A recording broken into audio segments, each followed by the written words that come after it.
Welcome to episode 236 of the Overlook Hour. I'm your host, Clark Little. Along with me, as always, is the man over in Oakland, California on a Monday night, a rainy Monday night.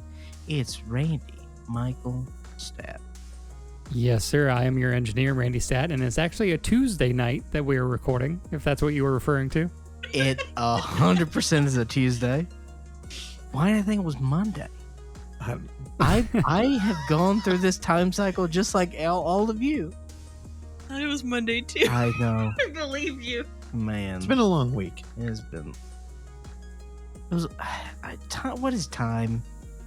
Russell John Fisher. A flat circle. Oh, you hack. I've never even seen the show. Oksana Valerian of Annabella Osachi is also here as well. Hello. Oksana, how are you today? I'm okay. We're in the same boat. We both thought it was Monday. I don't know why. I went to work physically yesterday, had to go into the office. I should know it's not Monday. How often you gotta go in the office now? Once every quarter. Like twice a month. Nice. Sounds like a menstrual cycle. Nope. What's worse? I know. What's worse? Offices or the menstrual cycle? I mean, they both make me angry. So.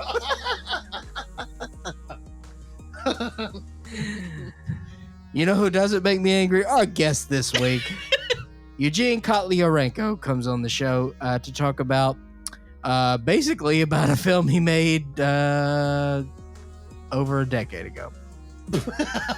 Zeros and Ones. We spent a lot of time talking about Zeros and Ones, as this film will be displayed in the Unnamed Footage Festival fundraiser for Forgotten Found Footage Films, available on March 26th and March 27th. I believe that Zeros and Ones will be playing on March 27th. Pretty sure. It's anybody's guess there.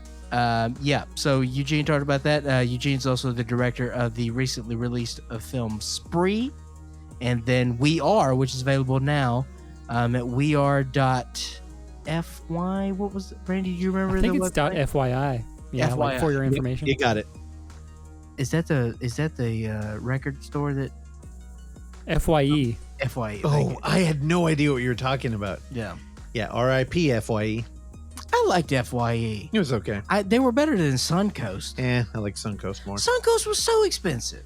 Yeah, but they had a good selection. Actually, you know what? No, FYE, I found used Criterion shit there that was like legit underpriced. I found Cannibal Holocaust at FYE. Uh-huh.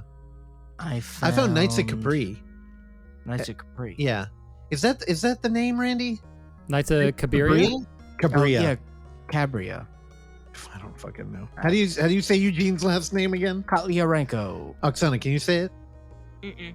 Come on, try. Oh, You're not even gonna try? Because I think it should be Kotlyarenko. That's not how he says it. But he doesn't say it that way. So Kotlyarenko. Wait, say it again. Kotlyarenko. Kotlyarenko. Eugene's tight. Kotlyarenko. Also, Hello. tickets for Unnamed Footage Festival 24-hour. Hopefully, by the time this is up, they should be up too. They're only $10. It gets you everything. It's $10, you say? oh my god, The price was right. $10. A $10 bill. Yeah, and I mean, what the hell was I saying? I don't know. $10. And yeah, we're not keeping any of it. It's all going to theaters. We're gonna help reopen them. It's a good cause. We just want people to tune in. Really, it's gonna be fucking weird. Like out of every film fest that we've watched this year, this is gonna be way different. It's going to be way different. Not saying it's better. I'm saying it's better. I think it's gonna be a lot cooler. I'm saying it's better because there's a lot of garbage out there. Well, we talked a lot about like Chattanooga and Night Stream. Not garbage. And not garbage. The things we liked were the films demanded you watch them because it's like, hey man, we're gone after the weekend. Well, our movies, you don't even have a choice. We're showing them to you in the order that we think is best. We're putting a lot of goodies in between them, and it's gonna be fucking weird. It's really gonna be weird. it's gonna be good. I apologize in advance. Yeah, honestly, I wish we had a way to know if anybody actually stayed up the whole time. Like, I've been trying to think of a way And Why? there's going to be a chat going. So I think, If you stay up the entire time for this thing, reassess your life. no, email us. Reassess your life. Find some loves in your life. There's better things out there. Yes, we are still in a pandemic. A year we've been stuck in the pandemic. But go out there, do something with your life. Do not watch this for 24 hours. Are we still in a pandemic? Heads You up. want to talk about that? It's going to be more Yeah. than 24 hours. It's going to, yeah. And again, there might be people who don't have more in their life. And if this is your highlight of your year. And if you don't have more in your life and you're looking for more in your life, DM me, bro. Oh, God. Yeah, right. That you wouldn't reciprocate. Just shoot me some DM. Swipe right, baby. Is that good or bad? Good? That's good. Okay. Right is good. Is that Oh. ableist though Ableist. for left-handed people? I don't want no dirty southpaws swiping on me, baby. I was gonna call you a good boy for saying the right is right. No, I meant the right, the right side of the Lord. That's what. It always, Sounds like a good boy. always goes back to the cross. Clark always goes back to the cross, but before he goes to the cross, he goes to Oksana Valerianovna Osachi, so she can tell us about what is on VOD. Also, please say Kotlyarenko one more time again. Kotlyarenko. No, like you do it. But it's wrong, so why? How Because is it it's- wrong? It because it's sounds fun. right. Say it. Kotlyarenko. Kotlyarenko. Hey, you're- Hello. Hello. I am Kotlyarenko. I'm here to install television package. Oh, God. Yes. Should I be offended? Anytime I do a Russian accent, I always have to say television or package. Television package. No, flip it around. You like to watch a package on I television? like. Do you see my package on There you television? go. Dude, it's pretty good. Say borscht. Borscht. Oh, wow. There's no Borscht. T though. You There is a flatlined. T. It sounds better. I know what's funny. T is funny. I know it's spelled with a T, but there's no T. There's a T. I just drank some. Do your segment so we can stop. All right. So the last time Madeleine was in town, we watched a movie Enough Madeleine talk. My God. that is now coming this Friday, coming to select theaters somewhere and also VOD. It's called Come True With an O. with an O. Thank God. This movie has very insane looking interstitials that I can't find pictures of on Rotten Tomatoes. So looking for escape from her recurring nightmares, 18-year-old Sarah submits to a sleep universe I don't know why you get so nervous doing this. because I got stuck in a You've been Rotten doing it Tomato- for 230 episodes. Also, it's the fucking video component. Who cares? So a girl signs up for a sleep study and her dreams are insane. Why she got an eye patch? It looks like a Bluetooth speaker on her You eye. don't remember? No, we watched this? Yeah. Remember, it's Madeline didn't want to tell us about the end. People either loved it or hated it. Oh my god, I don't remember. Oh, is this the one with the dreams that look hella cool? Yeah. Oh shit. Like The Sopranos. Yeah, and everybody was bitching about the ending. Yeah. That's a dude we should try and talk to. Man, that movie is fucking cool. Watch Come True. I don't like that poster though. Well, the way that you were Yeah. describing it sounded like a 3-star film. No. I think my brain is just fried. I agree. Yeah, Deep fried brain. yeah. Oh, now you called it interstitials. I didn't know what you meant. Yeah. Yes, like just pictures from the movie. Stills. There we go. So that's going to be on VOD on Friday the 12th. That same day, another movie that I think we also watched a night stream comes to VOD called Honeydew. Honey, don't. No, it was good. It was cool. I just want to be contrarian. It's all right. Honeydew tells the story of a young couple who are forced to seek shelter in the home of an aging farmer and her particular son when they suddenly begin having strange cravings and hallucinations. That's going to be on VOD on the 12th. Yeah, which we saw as a part of the Night Stream Film Festival. back in the fall, so just coming out now. Again, we those films were covered on episode 215. So we talked about them for a while, yeah. That same day, this one, I don't know how to pronounce this one. Dark Web Cicada. 3301. You don't know you don't know cicadas, dude?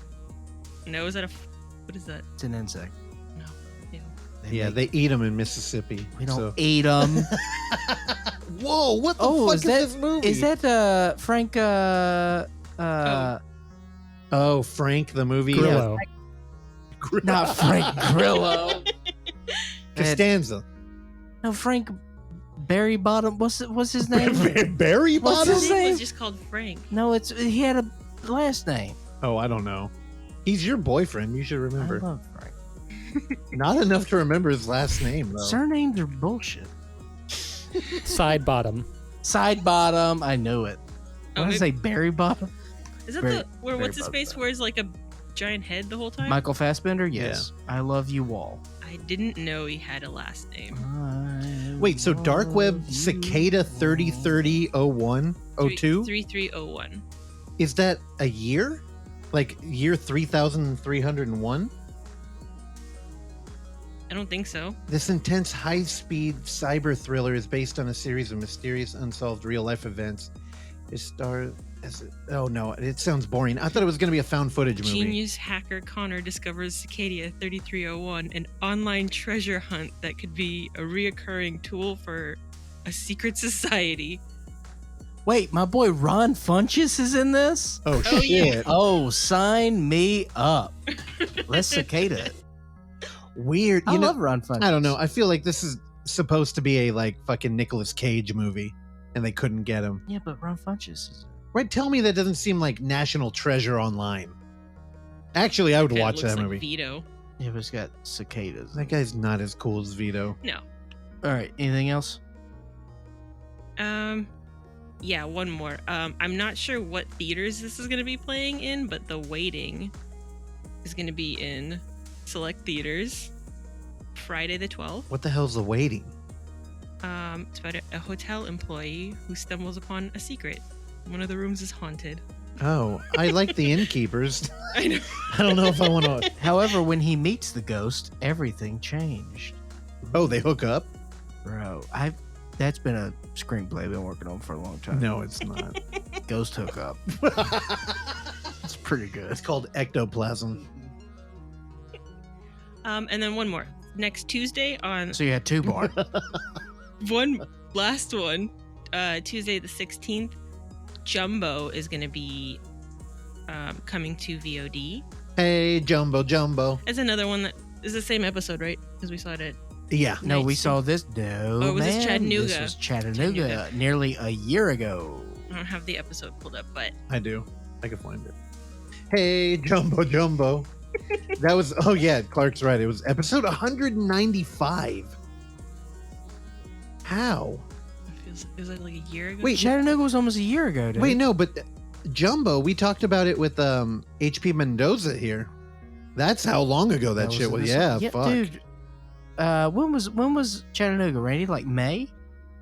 Yeah, that sounds about right. Yeah, man. Yeah, it was May 26th we recorded that.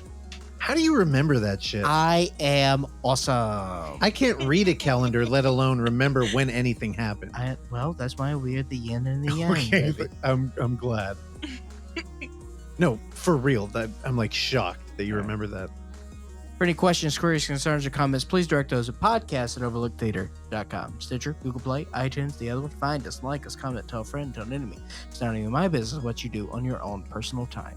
The Overlook Hour is available on Facebook as The Overlook Hour. The Overlook Hour is available on Instagram as The Overlook Theater. And The Overlook Hour is available on Twitter as The Overlook Hour. Find us, like us, comment, tell a friend, tell an enemy. Randy?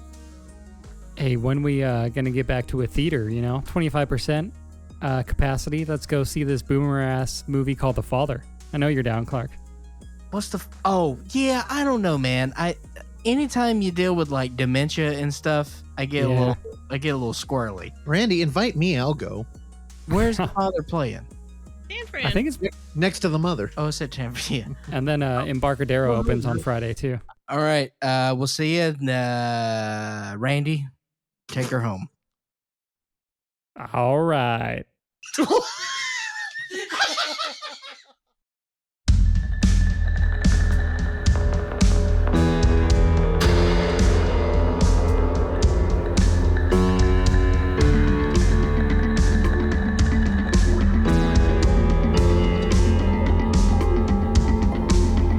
I woke up at 3 a.m. to hear my daughter crying loudly from her room.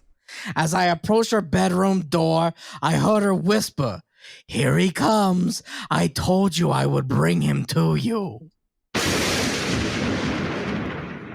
This week's Tuesday This Horror Story brought to you by Ricky Umberger. That you're going to talk more about him? He was on the show last week. There you go. And pre-orders for Fear Footage 3 just happened. Fear Footage 3 a.m. 3 a.m. The Rob Thomas edition. I must be lonely. Yeah, so I have to order all 3 movies. Randy, what's your thoughts on Rob Thomas? I'm a big fan. I used to listen to Matchbox 20 back in the day. What about his song with Santana? Not so much a fan of that song, and it's What? incredibly overplayed. That's Good song. That's a very good song. No, this is where my contrarian comes in, and they play it so much everywhere that I have to hate it. Randy, what's your thoughts on Carlos Santana? He's fine. I don't know. It's not really my He's a Bay thing. Area guy. Yeah, no, I'm not much of a solo guy, so I'm not really into that That type is of true. Also, I type of feel like music. you don't like dad rock. No, I mean I had a phase back in my day, mostly because my dad was listening to dad rock, but that's about it. What about you? I feel like you don't give a shit about Santana. Who, me? Yeah. No, I like him. He's got a good blues guitar. Like, there's a lot of soul But see, in yeah, there. you do like a solo. Well, it's not the solo, it's the emotion. He's got a really it's hard to carry a tune with a melody on a guitar. Like, people don't really give a fuck. But if you can like capture people with a good hook, like, and a hook is one thing, fucking solo. Yeah. Like, when you mention that Rob Thomas song, I think of the solo. Well, Randy can write a hook. Randy's written hooks. Hum one, But Randy. Randy's not a solo guy. Randy, you would agree with that. You can write a hook. Yeah, I guess I've written some kind of catchy songs, I guess. Yeah. Opinion's got hooks, baby. You got more hooks than a fucking fishing tour or something. Wait, Than was it a Chip? tackle box. Is that what they call it? Yeah, what was that? Was that me? Were you doing an impression of me? Yeah, I don't know. It quickly turned into Chip. Yeah. Chip from what show? I vaguely know that from you and Grant talking. Chip Chipperson? No, dude. Chip from Chips. Eric Estrada. All right. I regret that. Yeah, Fear Footage 3. It's out. Support Ricky. I swore to God. All right. He just leaves now? Yeah, he just Okay. I did the Randy Irish goodbye. Respect. Yeah, like, I thought we owned all the Fear Footage movies, and I guess we don't. Like, one of the perks of running a film fest is, people send you the movie. So we've had a Blu-ray down there forever, and I don't know, was it a burnt copy we had or something? Because it's empty. The disc is empty. It's not in there. Ooh. And it's like before he actually marketed them, so it's not as cool as the one that was for sale. Yeah. So yeah, we got to get all 3. And he's got a shirt. Did you see the fucking shirt? No. Can you pull that up, Oksana? Yeah, he's got a Fear Footage 3 a.m. shirt. We should get it for Randy. You gotta have merch, dude. Randy would rock that. Look at that.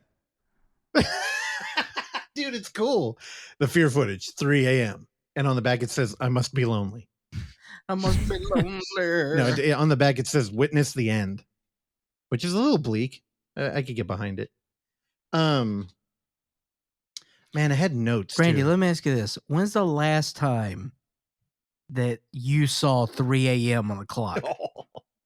Besides like waking up mid REM cycles or something, it's been a long time. Yeah. I don't know if I could name it. Well, I think that's why 3 a.m. carries so much weight. It's like the dead of night. Because, like, 2 is right around that time. Yeah, 3, Yeah. 3, you settle down. Yeah, 3's, you're almost at the threshold of it becoming morning. Yeah. Like, but yeah, 3's scary when you wake up at 3 a.m. I mean, Ugh. as hack as the saying is, nothing good happens after 2 a.m., it's pretty true. Oh, yeah. Hey, nothing mean- good happens after 10 p.m. in my life, brother. Oh, God. I'm right there with you. God damn it. Randy, we're a couple of party boys. Also, I forgot to mention it last week, but I put it in the show notes.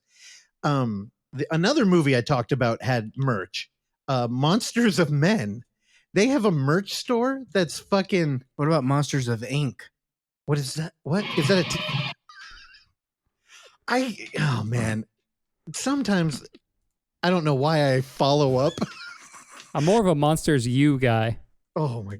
Are you? No guitar riff? Okay. No. Let me tell you this. I like Monsters U. What And are you I don't talking care about? Monsters Inc.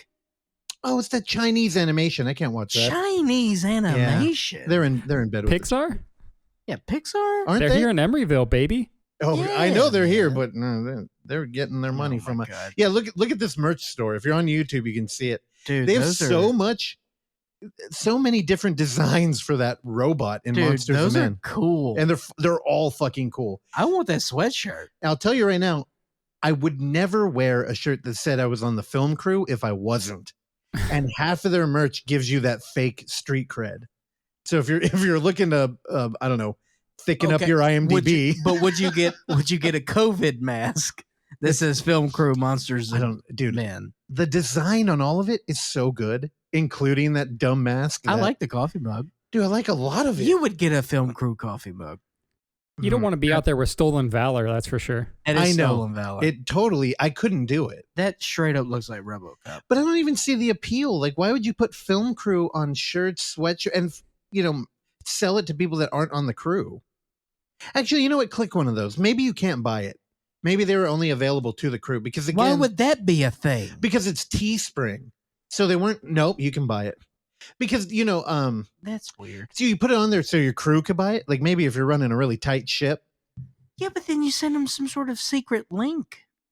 You don't just throw it out there for not if you're for like any average Joe. I mean, it'd be really easy just to put it up there for a day and then for any Randy Stat to come along and get stolen valor.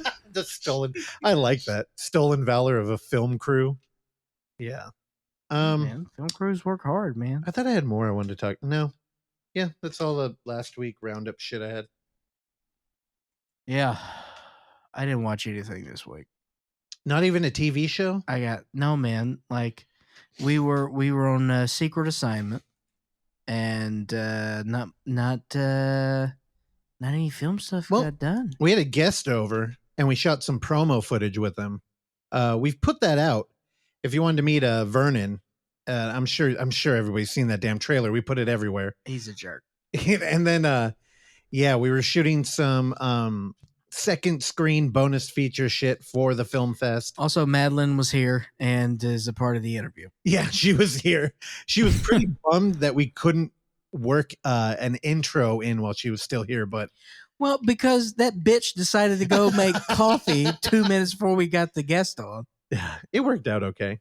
Except that we didn't Love you, introduce Madeleine. ourselves, so there was a point where he thinks you're Randy that I thought was very I funny. wanted to keep that going. I was not going to correct him.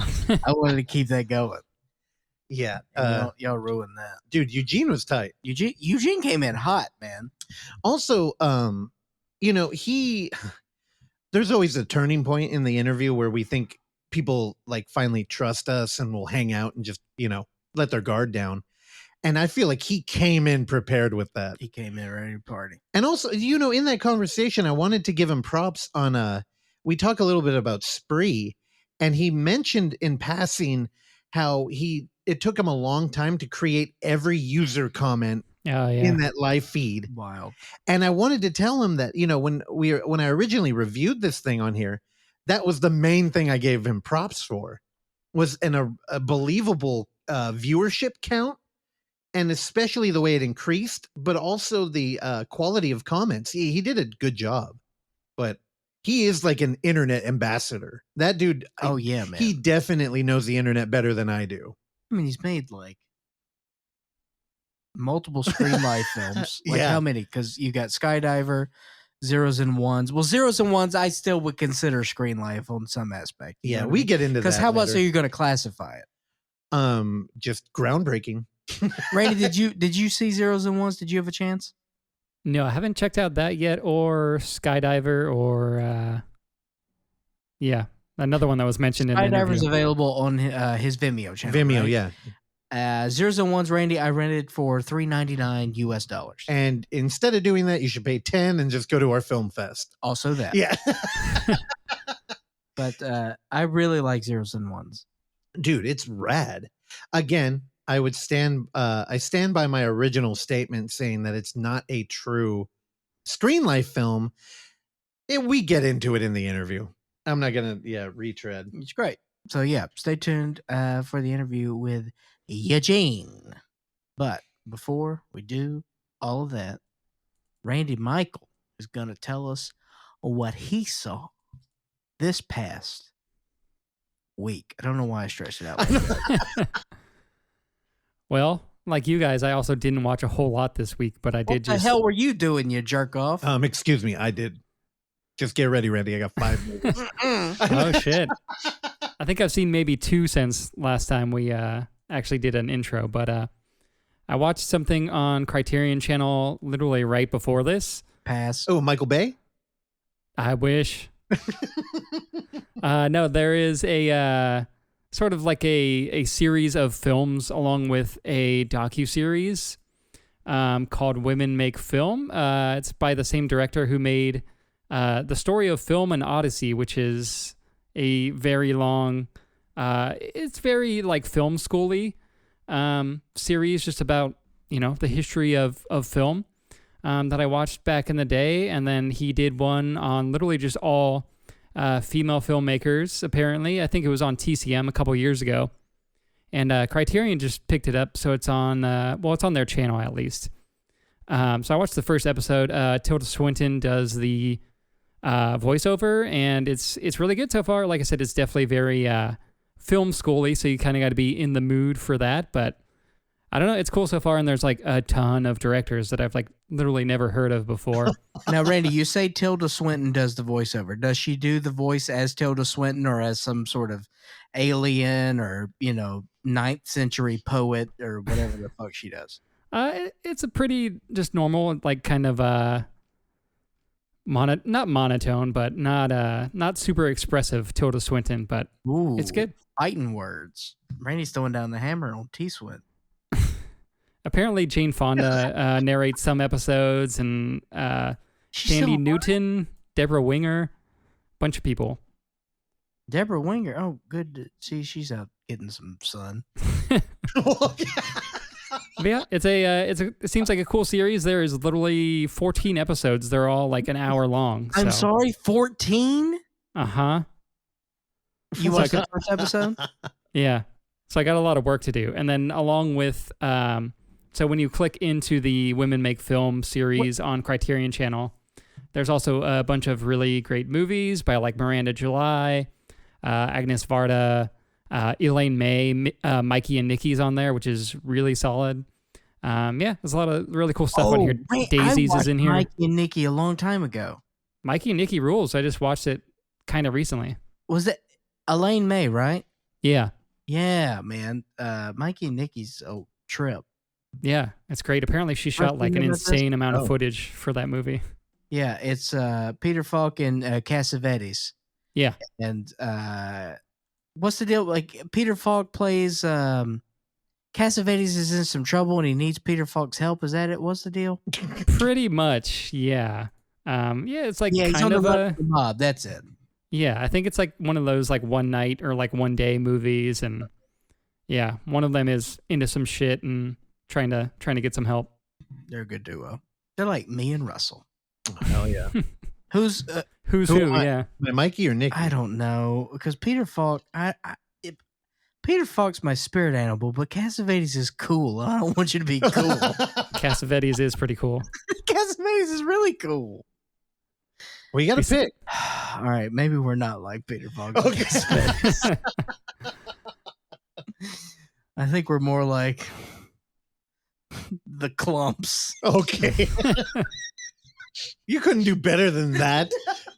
What are they, like Ren and Stimpy or something? Oh, Ren and Stimpy's pretty good. I don't know.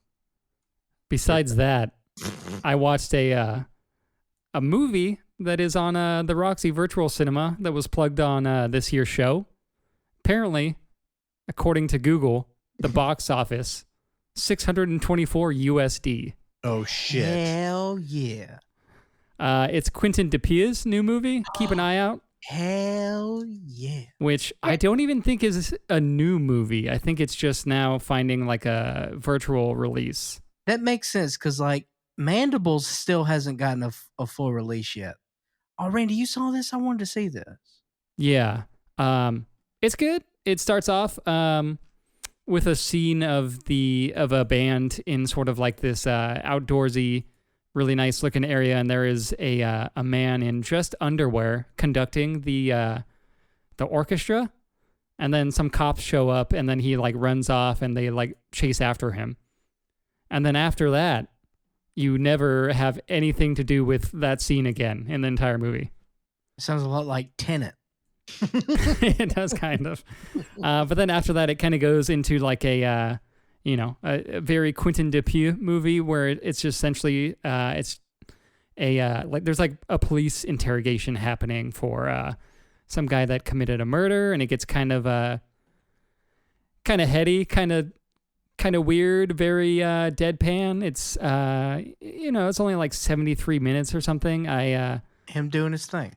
Yeah, it's him doing his thing. If you're into what he does, I think you would dig it. Or if you're like a completist of Quentin Dupieux, I'd say check it out. But it's definitely not as good as Deerskin, which I think is maybe my favorite of his still. Deerskin slaps, man. It's so good. I think we've got two new Quentin Dupieux fans over here on the opposite side of the table. Is Russell and Oksana did see Mandibles. Y'all were taking. I'm very Mandibles. pro canceling him. Okay, that's what's happening here. Deerskin, you guys need to see Deerskin. It's very good. I believe it. But I don't know, man. Rubber is always gonna have a soft spot in my heart. I need to rewatch that. It's been like probably since it came out since I've seen it. And I still haven't seen Wrong Cops, and I like Wrong. What's the one I'm missing? I like how you're just naming titles and Oksana's trying to keep up with you. I'm naming all the Quentin Dupieux. He's also apparently a very good musician named Mr. Oizo. I'm sorry? Apparently he's Oizo. He is also a musician named Mr. Oizo, who I've never heard. Oh, like Mr. Bungle. It's Mr. Oizo. Yeah. Mr. Oizo Boizo. No, I thought it was, what's Oingo Boingo's name? That's Oingo Boingo. I know. What's Danny his name? Elfman? Yeah, Danny Elfman. I was like, I couldn't think of Danny Elfman. Now that's our guy from. Do you know who that is? No. That's Teddy Oso from. I have no idea. We name this movie probably once a month. Low Life. Oh wait, who's he playing Low Life? The bad guy. Teddy Bear. That's Teddy Bear. He does not look like it in that police uniform. No, but that's him. And you know who that is? Is that Manson? The recently canceled Marilyn Manson. Oh, with the newly canceled Depew. Is Depew canceled? No, Pepe Le Pew's canceled. Pepe Le Pew's canceled? Bitch, you don't know that? Who did he fuck? Dude, have you ever watched the Pepe Le Pew cartoon? Not really. Out of all the canceling that's been done, I think I'm down with that one. What's Pepe's deal? Watch a fucking Pepe Le Pew short. All he does is harass cats that accidentally got a stripe on their back. Yeah, that's fair. That's all he does. He's not funny. Yeah, they canceled him out of the new Space Jam movie. Oh, the only thing I heard about the Space Jam is that Lola Bunny's bust size is bigger. Oh, yeah. Is smaller. Oh, but her butt's probably bigger. It's a new generation we're dealing with. That is true. The kids like the bigger. Dude, I legitimately had a friend who would not shut the fuck up about Lola Bunny. Like growing up, we'd be playing basketball and he would just be explaining the fantasies he would have with that bunny. No. Dude. How's he doing now? I don't know. Honestly, I wouldn't be. At last I heard he moved to Manteca. And if you're out here in California, I love him to death. Kenny, if you're out there listening, I think about you every now and then. More like. Hey, it's 2021. You could be horny for cartoons now, right? Yeah, no, for sure. This was before the big anime boom at least hit my feel. Yeah. I'm sorry. Oksana pulled up a topless picture of Lola Bunny on here. Jesus. Sticker. It's still censored. Yeah, but I got a good imagination, all right? good imagination. Randy, Uh-huh. have you watched any more of Alan versus Farrow? I have. Have you? I have not. Are you up to speed? Yeah. It's All right, getting pretty bad. Get me up to speed. It's getting bad? Yeah. So basically, sometime in like, the 90s or whatever, when the Soon-Yi stuff was happening, I think Woody Allen started recording their phone calls, and then Mia Farrow got word that he was recording phone calls, so she was recording his phone calls as well. That's a good family there. And he pretty much just says like, I'm going to straight deny anything you try to say, pretty much. So, well, I heard that his biography, it really makes it look like he was like wrongfully accused. Like people were kind of like, like setting him up, and like, I don't know, all the accounts I've heard from people who read that said he comes out pretty clean and he's believable. So I'm curious, like, I don't know. I mean, obviously the Soon-Yi thing is a fact that we can't deny, like they actually like, and that's creepy enough as is, so like, I don't know. It's definitely possible that the other stuff with Dylan Farrow is true. So I'm not like saying that he's for sure innocent, but it's like, I don't know. It's complicated. Our culture's so weird though. Like if, like somebody gave me an example, and it's like, Clark, if I came up to you and I'm like, hey, they just arrested the linebacker for the Lions, Jamie Collins from the University of Southern Mississippi. Continue. Most people would say, what'd he do? And it's just like our culture. That's like not how it should be. It shouldn't instantly be like, oh, he was arrested because something happened. And he's, you know what I mean? Like we instantly go towards guilt. And I don't know. I'm trying to actively rewire my brain so that I can actually, be like, innocent until proven guilty. And then if, you're found hung in your jail cell in a large case, then it'll be like, No, it's true, man. Yeah, I don't know. We're a weird society. We like our justice. Yeah, but again, the shit with Soon-Yi, like, well, okay. Now I don't know much about it. Now, did he end up staying with her, or like who's? They're still together. Okay. Well, does that count for anything? No. No, it's like Mary Kay Letourneau. Now, okay. Oh, and they split too. So I've been listening to some pretty dicey podcasts over here. I like to have an open mind. And I've heard people make arguments for abolishing like child sex laws and shit. And some of them I can understand where they're coming from. But dude, our society is so quick to like, light all of our stick tools on fire and march somebody out of their house if any kind of wrongdoings in the air. I don't know. I mean, if they're still together, I'd hate to like break up a love story. But again, I don't. How old was she? She was like 13. Yeah, I guess, the real issue is like you put trust in your guardian or your parent, and you just don't want them to mislead you. Yeah, man. So, yeah, I don't know. I really don't know much about that story. I am, however, a huge fan of Polanski, and I'm more down for his method. Just fucking leave. I mean, he was actually convicted, so he really didn't have a choice. Yeah. Well, wasn't the thing with the judge, like, he got cleared, and then a new judge took over the court case, and then was like, no, you have to come back. We're doing it again. He said, well, fuck you, and then flew to like... Well, because he went mud riding with a 13-year-old in a jacuzzi. Oh, yeah. Well, the reptiles, they really like to like get these people in a corner with some footage of them. And also, did you like how I referred to anal sex as mud riding? Well, that's what riding dirty means, right? Riding dirty, riding dirty. All right. So, Randy, thank you for updating us on that. Oh, yeah. You are with Drogas. And it's both. Or you need to wipe. No, because if you're a mule, that means you got Drogas in your dirty hole. Speaking of dirty holes. Why did that make you laugh? I should have had Oksana's mic there. Randy, you know that I like to keep a clean undercarriage. Oh, no. Absolutely. So I've got some, I keep wipes in the bathroom. Oh, where are we going? And I ran out of wipes the other day. Oh, so no. I had to buy baby wipes. Oh. And I finally Yeah, but these had little baby ducks on them.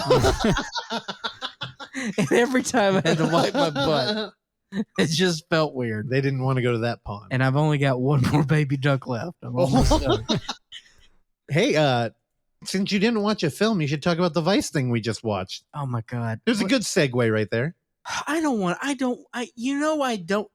the comfort of my home, I like to just slam people in front of you. Like, like sexually. I'm fine with like talking negatively about people, like in the comfort of my home, with friends and our family. Mm-hmm. But on airwaves, I think it's a slightly different thing. So, Well, what about the what the fuck were they called? The Weebies? Who were the Weebies? The cowboy people that you hated in that movie? The Wee Boys. The Wee Boys. I almost called them the Uyghurs, and I went, ooh, pump the brakes there. Can I tell you, I want nothing more than for y'all to watch this garbage movie. What was it? Let Him Go. Okay. Randy, If it's streaming, if it ends up streaming somewhere that I already have a subscription to, I'm down. It's for rental now. Yeah, Rented. pass. You get 83%. Yeah, people like certified that movie. Go to the reviews, please, Oksana. Uh-oh. All right, let's see here. Find a bad one. You won't find a bad one. You know who There loved it this is. movie?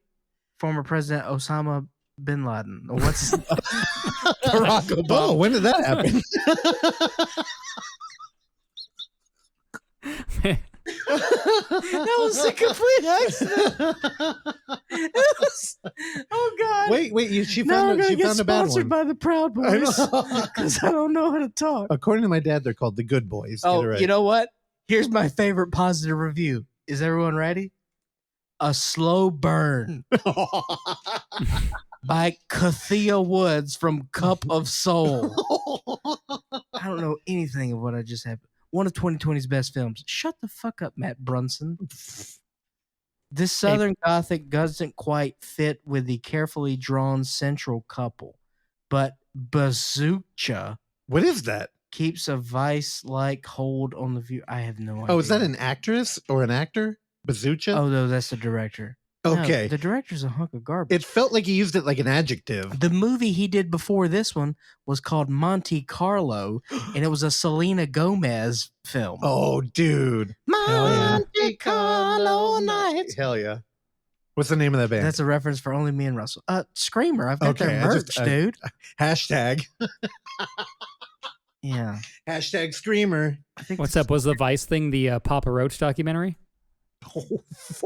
no, but I know what I'm doing after we record this. Dude, I tried to get you to watch it before. Really? Yeah. I mean, it's a last resort. Thank you. Thank you. Are you going to do... Okay. I didn't know that was a thing. Also, I gave you the forceful segue there, not thinking you'd rip it, but just talk about it. Hey, that was you projecting all that negative energy on there. All right. Because that guy sucks, dude. I hate his stupid little face. The way he talks, it's a Vice. Man, I got issues with Vice. Although I did read a Vice article today. That was very good. Randy, you do understand that the suicide rate in Japan has been very high for quite some time. Mm-hmm. Mm-hmm. Do you know why? No clue. Do you know why, Russell? Depression. They're not happy Do you know why they're depressed? because they're agoraphobic. It has been long practices in Japan, I think since the 60s, in order to boost the economy, that they would approve overtime. Oh, yeah. So 60-hour work weeks are common. Yeah, but As common as a 40-hour week is here, it's 60 in Japan. And for businessmen, sleeping on the street is very common. well, there's a lot of social pressure. So one of the problems there is if you're the first one to leave, Yeah, everybody looks down on you. yeah. So a lot of people, it's a waiting game. Man, they try to wait each other out. Dude, no wonder. That's a horrible. Well, I mean, look, in a decadent society too, you have a lot of single people living mostly online, and you work all day and then you fucking, party at night on the internet. And they always wear suits, man. Like suits, they wear you down, brother. It's a crazy culture. I totally still want to go to Japan. I would love to fly out there. But No, you wouldn't. You would. oh no, the act of flying, no, but I'll get over it. They would have to put you under. Oh, I've tried. It hasn't worked, but I don't know. A flight from Japan to SFO, I think that was around 9 hours. yeah, I don't know. Well, the Philippines, we know so many people that fly out there. Fucking 16-hour flight. Hell no. Dude, that's Philippines? Yeah. I think it's 16 in the Philippines. Yeah, it is. Oksana, how many? It's 16 in Australia. You don't actually have to Google it. I thought you just knew. I'm pretty sure my sister, and there's like, a connecting flight. Oh, can't do that. It's 11 to Tokyo nonstop. 11, yeah. Ooh. Tokyo. Oh, why am I doing Yeah. So that Vice doc, you want to just, what was it even called? I don't even remember. Oh, it was the I get my balls shaved at a 1-star. Yeah, he does these 1-star Yelp review places, and then he goes to them. He's stupid, and I hate him. Yeah, he's got no charisma. And the only reason we're familiar with that dude, I don't even know. Who cares what his name is? He did one on a ventriloquist convention. And we watched that. And it was actually, there was so much potential for an interesting documentary. He punches down because he doesn't know what else to do. And it just frustrates me because I have, again, as a classically trained investigative journalist from the University of Southern Mississippi who graduated with a 2.2 GPA, I understand, I know where my ceiling is. And I knew I was never going to be a journalist. Okay? I don't have the discipline, but I respect it like the respect I have for good journalists. I mean, I can't say enough. And when I see these fucking clowns, and Vice does this. Yeah, Taji. I'll say his name. Taji Amin. He's annoying.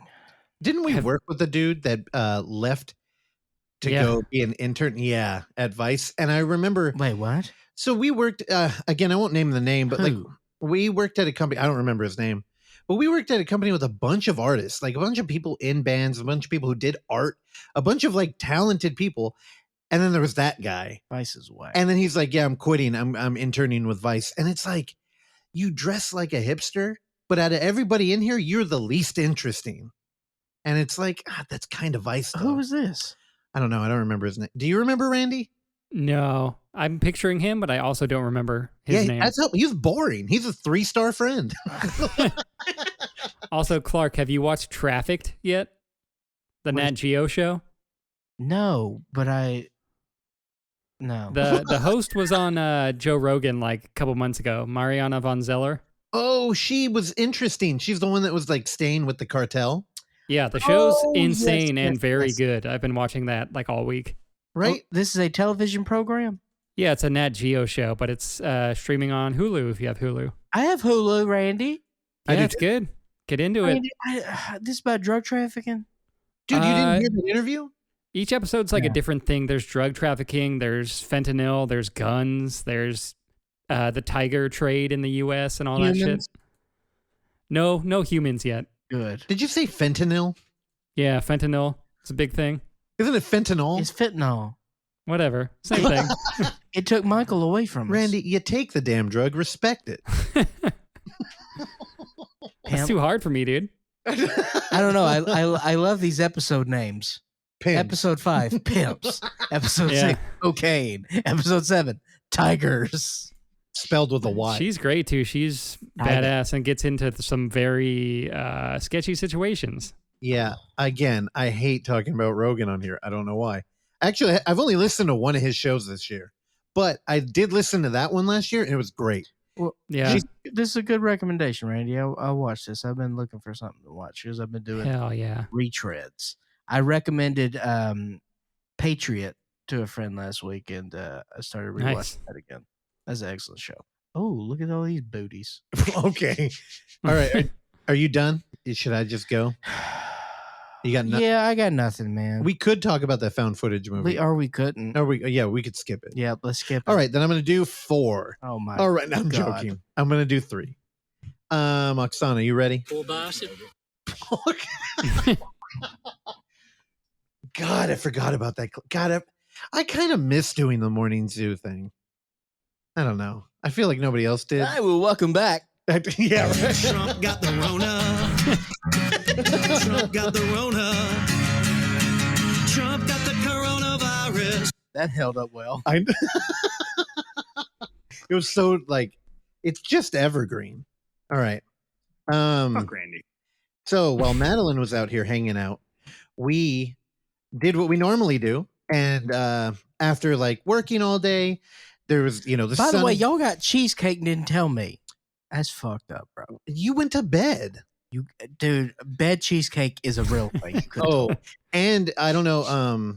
I don't think they're nation. No, that's so weird. So we got it from Nations, which I don't think is a national chain. No. But it It was was missed opportunity. I know. Yeah. I couldn't even say it because I'm like, wait. Yeah, so we got it from Nations if you're out here in the Bay Area, and it was very good.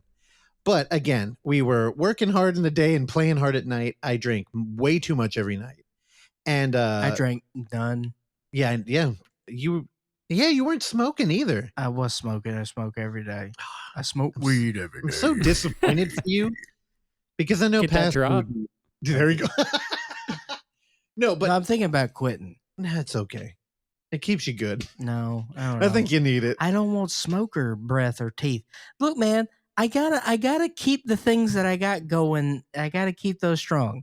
As far as my face is concerned, I'm only eyebrows and teeth. Uh-huh. That's all I got. So if my teeth go, you know what I mean? Well, What happens if I get alopecia? If I get alopecia and I'm smoking, I got nothing left. I got no discernible face qualities. yeah. Randy, your thoughts? I hear alopecia's tough. Yeah, you don't want that. Yeah, man. Alopecia, our boy Soho Hank. Nope. That Not my boy. Oh, yeah. There. Don't know him. Took me Okay. a second. So yeah, we drank a bunch and then we would watch movies like we did. I mean, originally when we first met Madeleine way back in the day, she would come over and we would drink. And when I had the projector in the garage, we would just watch movies that nobody else would watch. And we had a few this week. I've picked 3 to talk about. Briefly, I'll mention the first one we watched on the fuck did we watched it on a weird app that made us watch 48 commercials every fucking 5 minutes. Tubi. No, it wasn't. You know what? And I'll get to Tubi later. Oh. But we opened up. What the hell did we watch Neowulf on?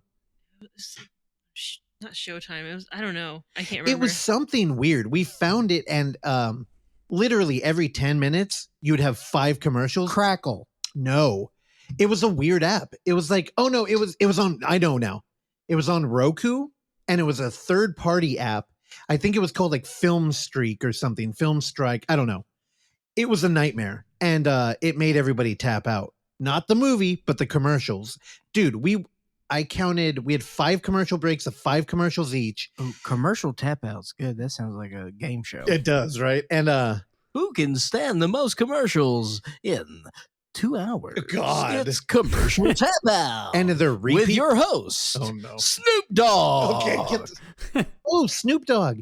That was another thing I want to mention. Last week, Snow on the Bluff. Yeah. Like I Oh, mentioned yes. Snow on the Bluff too, and I found an article. I put it in the show notes for last week. I guess Snoop Dogg got sued because the creator of Snow on the Bluff said that he tried to make a 2 and a 3 without him. Curtis Snow. Yeah. So Curtis ended up suing him. Actually, the director's not Curtis Snow. I don't think. Okay, well, that's what I get for believing you. Yeah, Damon Russell. Okay. I mean, close. But yeah, so we I don't know, I couldn't find Snow on the Bluff 2 or 3. I love Snow. But I found that article and I linked it, whatever. Well, see if you can rip it off the internet. Well, that's what I was thinking. I'm like, if I can track it down, we could watch it. Randy, That'd track be it cool. down. Especially if it's like an illegal film that got like shut down by the courts. Oh, I'd love that. You get too messing. Think Right. about that. Randy, that means a wreck. Now, yeah, we ended up watching a movie called Neowulf. Can you pull that up, Oxon? You know what? I should do that. From The Matrix? I'm getting lazy. That would be how you spell it. The synopsis of this film is two college lovers face an ancient evil when a strange rock band comes to town. Oh, I watched 30 minutes of You this. came in for a part of it. I'll tell you, it's a great drinking movie. It's got like that 90s soft core thing going. I'll tell you right now, the band that comes through town is a werewolf band, if you couldn't get that from Neowulf. And they trick a local oh god, there's a dude who was dating this girl and they had a relationship, but he went to audition for a band and they accepted him, but then he quit the band because he couldn't be away from his girlfriend, and they had a turbulent reunion. Anyway, this band comes to town, Neowulf, and they see him at a show and they try to recruit him as a guitarist. It's fucking smut. It's good. There's a werewolf sex scene where she's topless and she takes a selfie with them both in it so that it will break up him and his girlfriend. Go to the Bone Zone. And I'll tell you, there's music in this, and it's all from a band. What the hell were they called? I don't know. They were terrible. But I did manage to find an acoustic track. I'll play a little bit of it. I don't know how this is going to pick up because I just decided to do it right now. But here we go. For my girl.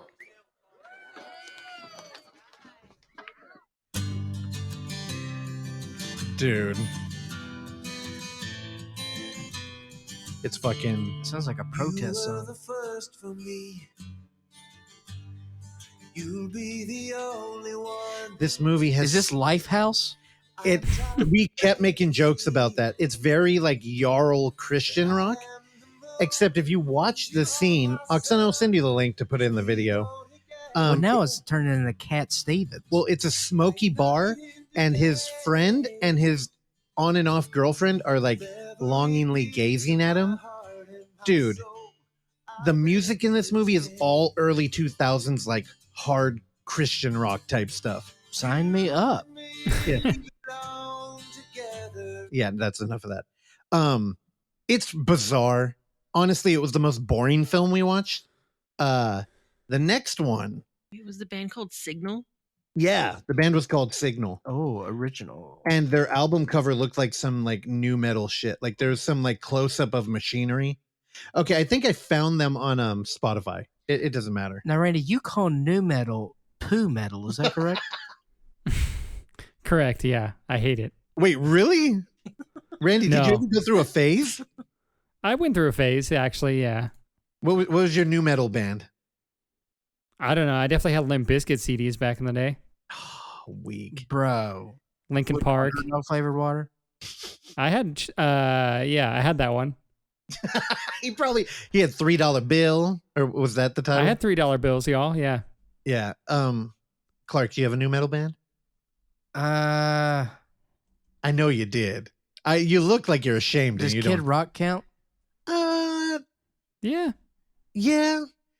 I mean, he quickly got away from it, but like, yeah, when he came out, that was definitely Well, like, you know that Creed is near my heart. yeah, but they're not really new metal. No. I would definitely call them Jarl, which nobody else. Also, if you're a fan of Jarl, if I say that word and you know what it means, New metal just always seemed very obnoxious. it's very like amateur. It's not like if I grew up and liked a different type of music, like a different genre, I could actually play guitar. New metal was not a good like guiding light to like become a technical guitar player. It's all like drop D tuning and bar chords. It's terrible. Who's your new metal? Oh, Stained for sure. Yeah. I love them. That's why when I heard you have a friend going to see Aaron Lewis in concert, I was like, dude, I mean, Country Aaron Lewis. yeah, I mean, what a trip. I would go see it just to do it, but I have no interest in that music. I don't know, maybe I'll get into it. Anyway, the next film we watched was a Hulu get. And you know what it is, Oksana? A very provocative title. One that you could in and of itself. Oh, what? Is that the title, or are you saying No, that's the magician thing I made you watch that you hated the whole time. I have no idea. Oh, no, I didn't hate it. That was okay. You did your Russell negative thing the whole time. Randy, No, I didn't. I'm trying to culture this man. in and of itself. Yeah. That's the one where the dude had like a tissue under his eye, and then they kept doing all the cutesy timeline shit. It was good. My critique of that was they should have slowed that fucking camera down. I tell you, the Too much biggest critique, editing. I agree with you. Yeah. I don't like the way that they filmed it. Mm-hmm. I wish that we just would have stayed with the whole stage show thing. It got a little too cute. Well, you can tell that dude was so dialed in. Yeah. That the emotion he was building up. Because I really like that guy. Yeah. And he commanded that fucking stage. Yeah.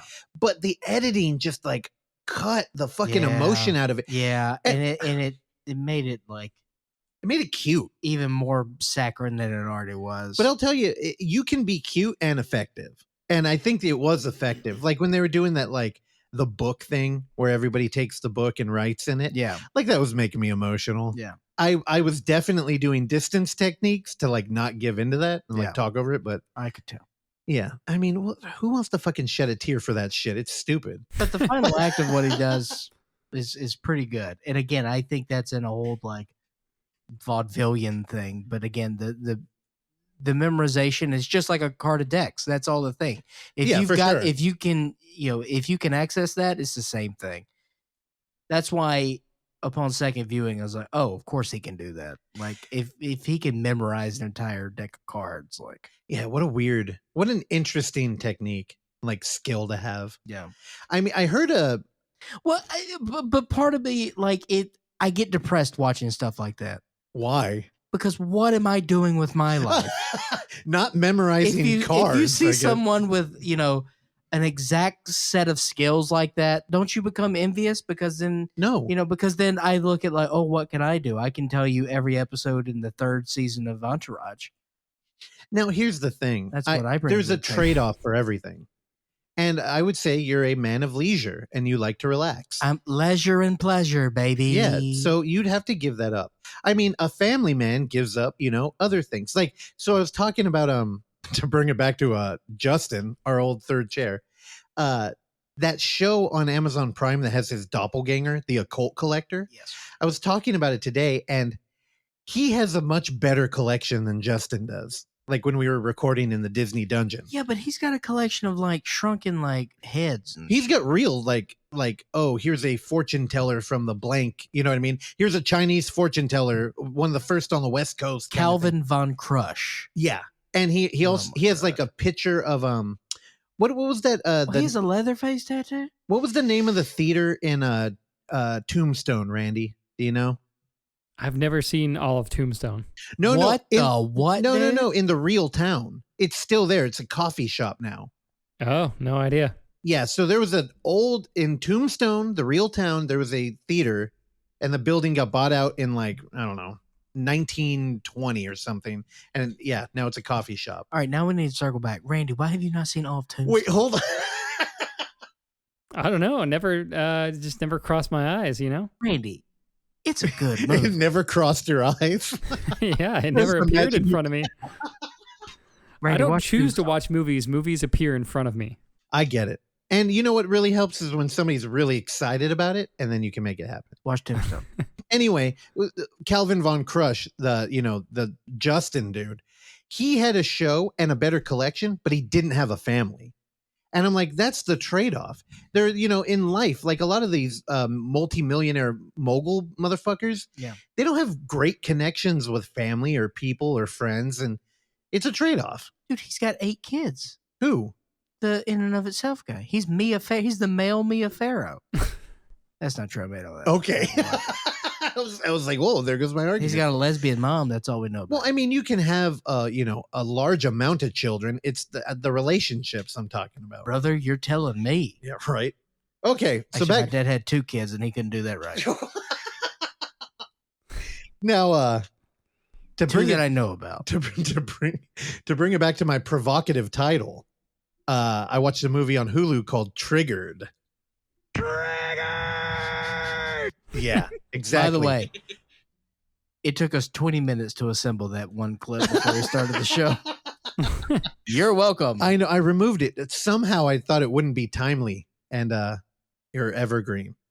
Now, what the hell is this? Triggered.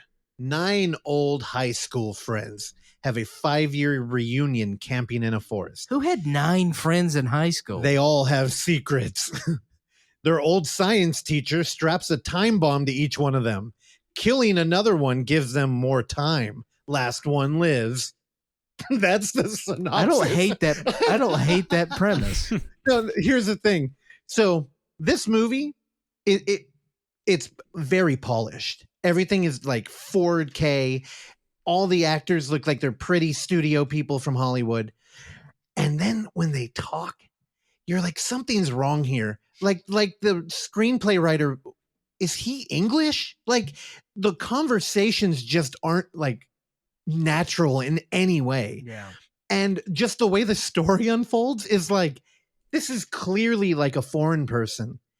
And dude, it's bonkers. It's fucking weird. Like it came on our radar because people were reviewing it just saying, what the fuck? Like this movie is just like insane. So they make like actual references in the movie to other horror films. So like one of them critiques how the plot of the movie is a lot like Saw. And it's like, that's weird. And it's kind of on the nose. But so the kids go camping. It's just like any slasher cast. They're all kind of like, they all have, very superficial reasons that you could see them die and maybe even cheer it on. During arguments, it comes up that one of the friends set up their science teacher. Like, I forget what he did, but it pissed her off. So she went on his computer when he was away and looked up NAMBLA and just started going on NAMBLA sites. I did that to a friend. Did you? Okay, well, he got fired for it. Well, he had to pay. I had to pay $10 to the library for a delinquent website fee. Really? For NAMBLA? For NAMBLA. He went to go to the bathroom, and I was in his dorm room, so I just went to NAMBLA.com. Wait, how did they find out? Because it was on the search history. Wait, really? Yeah. They checked? Yeah. What the fuck? That was funny. Yeah, so He's like, do this on my record now. just be like, dude, you're just looking for an older man. Like, it's all good. Anyway, yeah, it happens in this movie. He gets fired, and now one of them gets knocked out while going to the bathroom, and then somehow all 9 of them wake up with a fucking time bomb strapped to them. There's an offhand comment about gas that put them to sleep. But dude, if you're looking for a fun time, like a weird horror action film, check out Triggered. It's on Hulu, and it's fucking bizarre. Like, this was what, the second to last day that we were like working on shit, and I was struggling to stay awake. And honestly, man, I missed it because we were watching it with a room full of people. But I'm tempted to go back and catch the ending again, because I was like doing the 5-minute blink. This was on Hulu? It's on Hulu, yeah. Very fucking weird. And then the last film that I wanted to mention. Hulu's getting a lot of play in today's episode. Yeah, and now we're going to new territory for me. Here we go. And this is a film that we were going to watch a DVD. Do you need a theme song? No, thank you. We were going to watch a movie that we owned on DVD because, Madeleine's Three Names DVD box set. We're like, we got a DVD, and it was called The Jogger. Go ahead and Google that movie, or if you're on YouTube, Oksana's going to pull up the cover. This fucking film has the weirdest. Look at that movie poster. It's a dude running down the freeway. Oh, and my goodness. It's like in his wake, the ground is split. Are those swords? And it looks like there's blood in the concrete that's opened up. And it looks like Joe Rogan's face is on the concrete. God. And on the concrete, yeah, is a face split down the middle. Can you just go back to the cover? I know you're rapidly looking for it there. But it's got a great tagline too. Oksana, what are you doing? Okay. Yeah. Can you find that tagline for? There it is. Can you read it, Clark? The Jogger. He's running from his lies. Yeah. So I think it's like that is Joe Rogan. Look at that. Actually, it really does look like Joe Rogan. Anyway, look up that cover. We didn't end up watching it because when I pulled this out, Madeleine went, holy shit, that reminds me of this movie I've always wanted to watch and never did. For the same reason. It was a great cover, but she never got around to it, which is, of course, called The Human Race from 2013. Now, dude, check out this cover. The human race, man. Look at that shit. What is happening? So, the human race, it's the tagline is race or die. And on the cover, we have a bunch. Oh, how do you describe that? It looks like the third Matrix movie where there's like a tribal rave going on. And in front of a giant clock with weird figures on it is a man with one leg. Apparently, very strange crutches. yeah, he's got some like pro crutches going on. Now, this film, when she and his stump is in a. It's just tied off. He's got jeans that are like stapled shut or something. It is, but like if you're gonna cut a leg off, you cut it around the kneecap. But this is like mid thigh, so it's like a quarter of his femur. So the human race. Here, let me go ahead and read to you what it's about. The human race follows 6 runners over the age of 50 as they each train for the biggest race of their lives. Make no mistake. This documentary is not cute. The runners are dedicated, fierce, competitive, and could probably outrun you. Wait, can you go back to IMDb? You just closed that. Yeah, go down. That's what it says there. That is the description. That is not the movie. This dude, IMDb, what the fuck? What? You know, we pay you to do all of our research This for us. documentary is not cute. What? Okay. Wait, no, okay, so now I just looked it up on a different platform. It says, here's a synopsis on Google. A cancer survivor, an amputee, several immigrants, and many other are snatched from an LA street and forced to take part in a deadly race. That's closer. Now, when you say race, we're talking foot race? Yeah, so Pass. Here's the thing. You only race in cars, dude. Everybody knows that. The movie opens up with a little blonde girl, and she's in an ER room. And then Woody Allen shows up. With a younger sibling, and they're complaining about how their stepfather took advantage of them. No. She, Wait. Hey, Woody Allen called. He's a pedophile. Oh, God.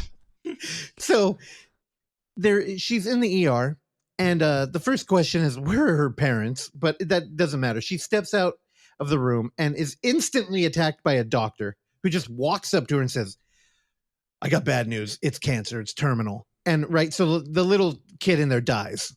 Cancer took him.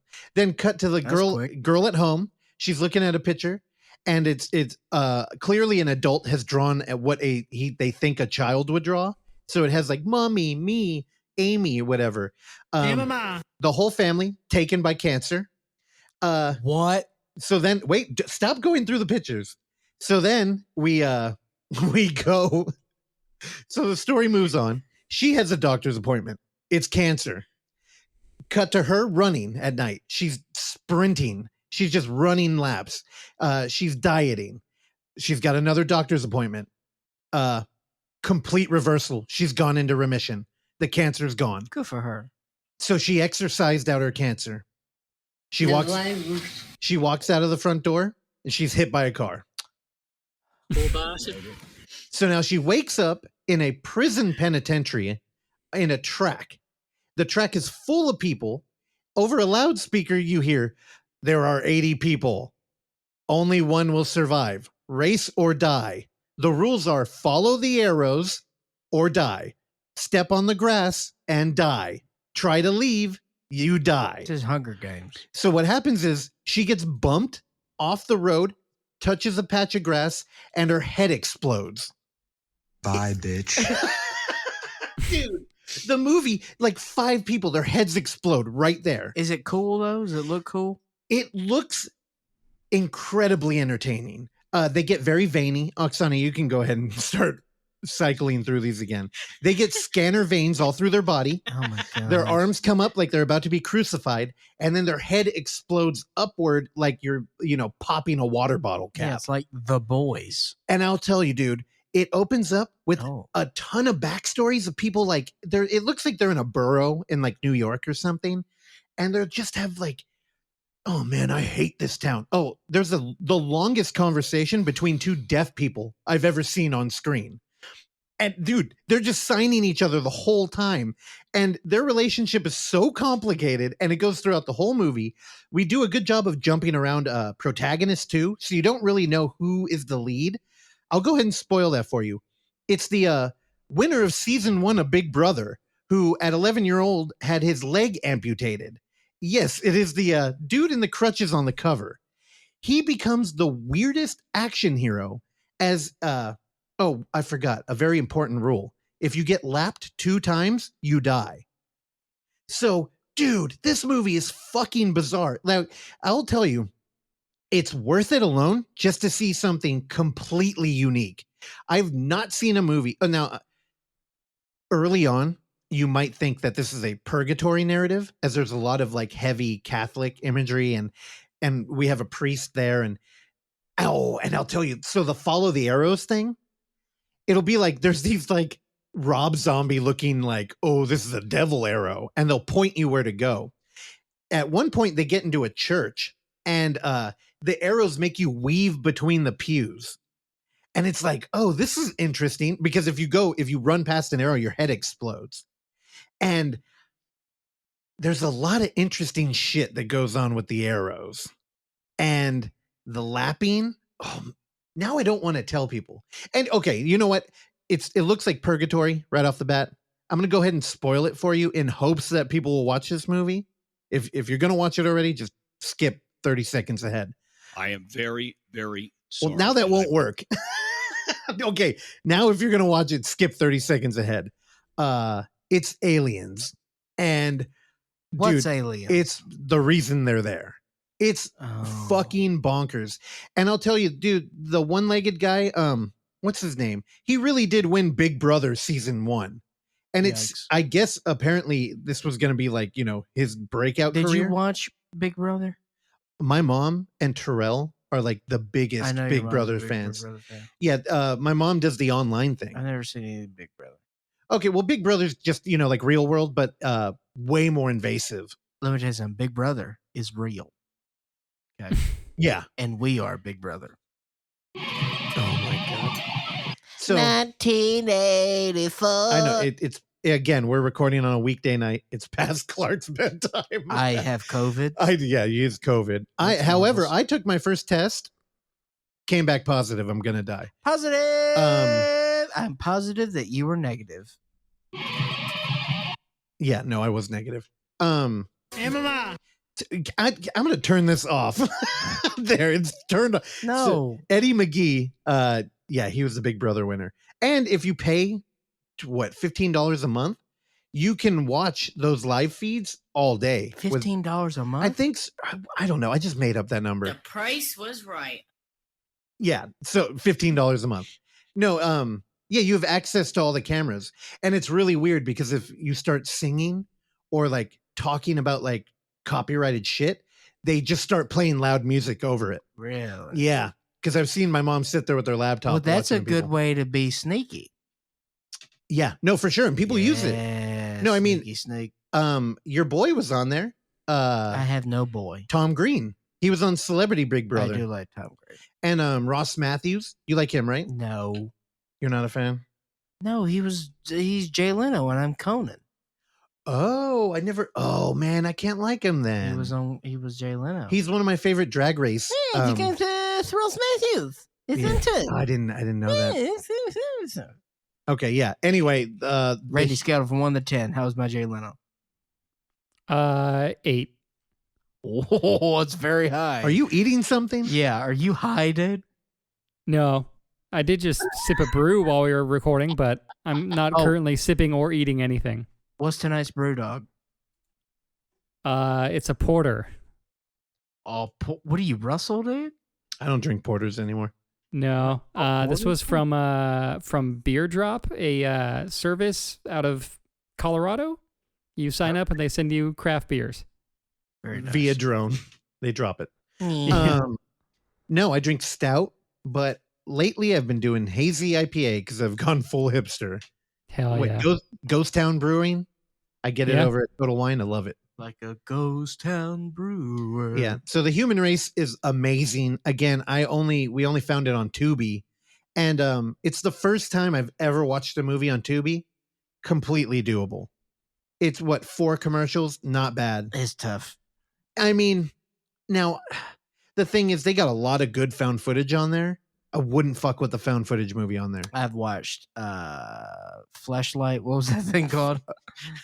I mean, Nightlight, Red Light, all of these could be true.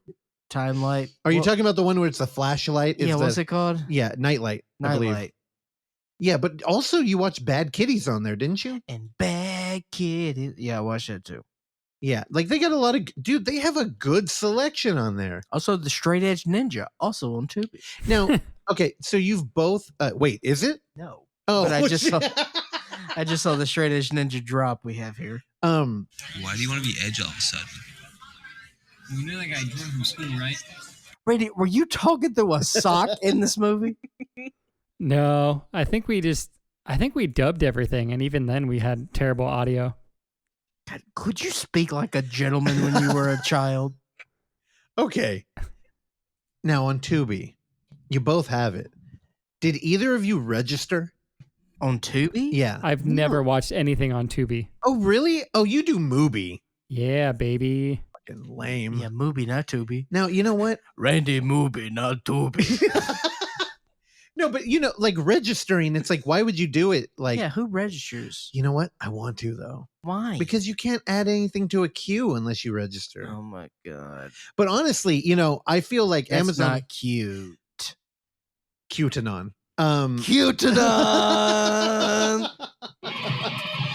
Oh, also, when we were talking to Eugene, mumblecore came up, and I wanted to interject. Mumblecore, hey. Somebody said mumblecore, and I couldn't sneak it in, but I wanted. This is all on Tubi. What we got here? We got Underworld, Randy.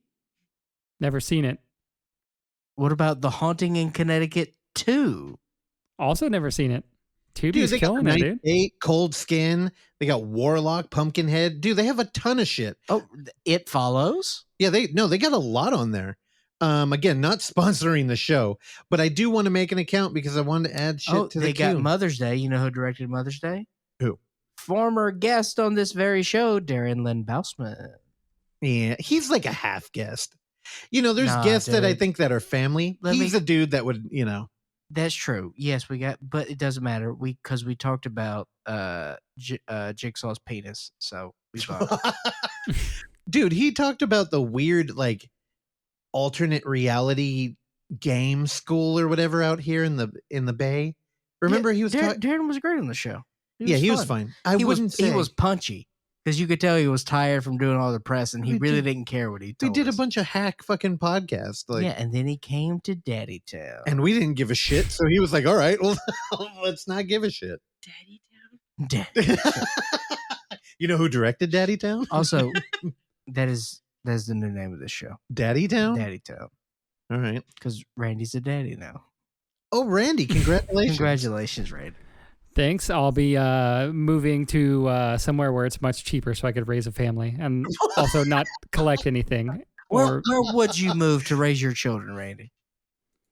That's a good question. The only place I've legitimately thought about moving to is Atlanta, Georgia. Really? Yeah, it's cool there. Brady, it is far from cool. It is very humid. Yeah, I mean, the humidity I'm not super down with, but I don't know. It seems fun. There's a lot to do in Georgia, Randy. It's a big state. And also, there's the Ocoee River is not too far away. Very good whitewater rafting destination if you're into that sort of thing. Also, that is where the Olympic events took place in 1900. Nice. I couldn't have pulled that. I'm here to help. Yeah, so The Human Race, check it out. It's fucking worth it. If you want to see an action scene where a dude with one leg manipulates his crutches and kicks a dude in the face. Also, Tubi's got some good movies on here. Yeah, there's a lot of good movies on there.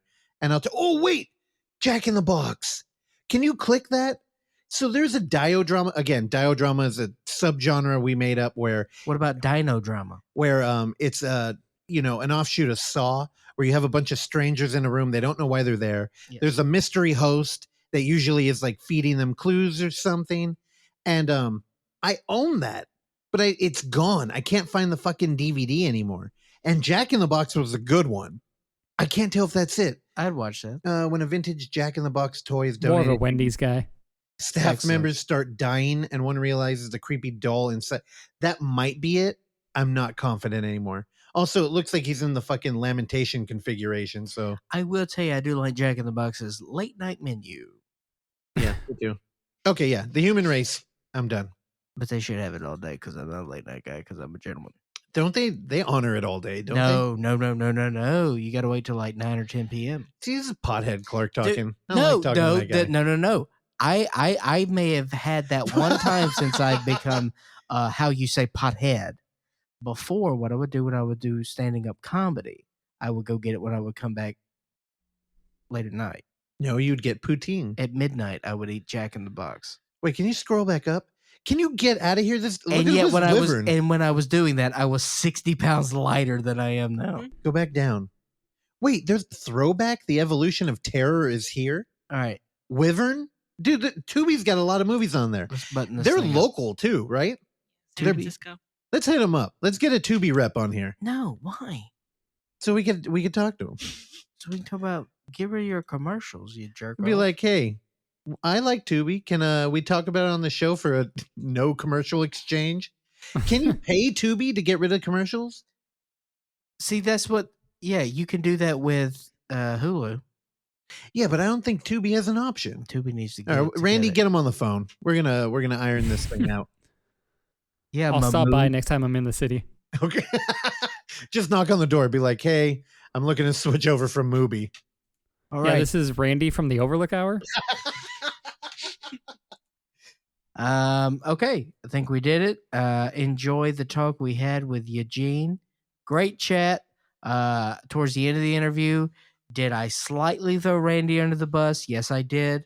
But I knew that Eugene was going to be there to catch him, and everything was good. Randy, what was the fear level when I did that to you? I don't know. It wasn't that high. Okay. Maybe like a 6. Oh, was Well, like 5 is like you're just chilling, you know? 5 is in the middle, so. all right. Well, now I'm going to step it up for next week. All right. Who we got next week? I'll look at the doc. There we go. Yeah, I don't know. Who do we have next week? It's in the doc. It's in the doc. Wait, is it a secret? What's up, Doc? Yeah, it's a secret. Why can't don't- we tease the We next don't week? tell them nothing. We All keep right. them in the dark. We treat our listeners like mushrooms. We feed them shit and keep them in the dark, baby. Oh, dude. I'm gonna cut your mic. That was a direct line from The Departed. When Terrell found out that shrooms grew in cow poop, he Yeah. flipped the fuck out on Isolation. Where has he been for 100 I years? don't know, but it was a lot of fun telling him that. But And then especially because Randy was like, yeah, I've tried them. He's like, oh, you like to eat shit? It was good. Also, we are going to be on other podcasts soon, so get ready. We're doing a tour. We're doing the tour de force. doing our own press So junket. if you're listening right now and you got a podcast, hit us up. We'll come on there. We'll fuck up your show for you. If you got another podcast, you better get us on your podcast to help out your podcast. Yeah. You hear me? Yeah, I can guarantee a little and a You Fisher. better strike that iron while it's hot. And brother, let me tell you, I iron.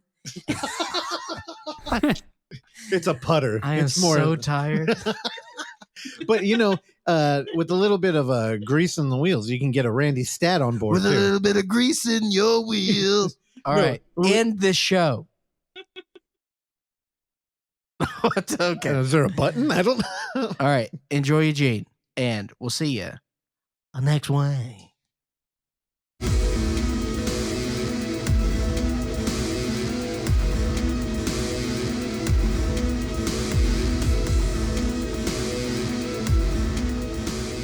So Eugene, I brought up the tap water because Madeleine's in town, and whenever What she tap? Hi, Eugene. Hi, Madeleine. How are you? They didn't tell me that you were on already. I'm great. I'm on. I'm in San Francisco with them. Oh, cool. Yeah, I'm not usually. I'm normally in New York. But Got it. Cross the continent exactly for this podcast. specifically to talk to you remotely. Exactly. We appreciate that. Hey guys, if you had told me a little bit ahead of time, I could have just driven up. We could have done it in person wearing masks. Oh my God, would that have been a delight? Wait, where are you right now?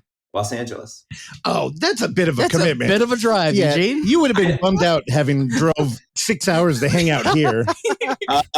I don't want to burst your bubble or anything, guys, but that's actually was called a joke. That's what we refer to as one of these humorous statements not grounded in reality. We're learning things right away. That's what a joke is. Yeah. Damn, Eugene, you rule, man. So she flew in, and we're always, trading our favorite art. We're trying to one up each other. And this year she came and she was like, "Wait, have you seen Skydiver?" And she threw that on. And earlier when you were talking about being a rough interview, I was just thinking about you pleasuring yourself over Zoom. And I'm like, I don't know, you feel pretty comfortable whenever you talk to people. Pleasuring myself. The hell does that mean? The hell are you guys talking about over Zoom? I'll tell you something. If you're referring to the movie Skydiver, like instructional video, that was made in 2010, long before Zoom was even a little sparkle in the eye of a Chinese disruptor. So we were using, I think, probably Skype.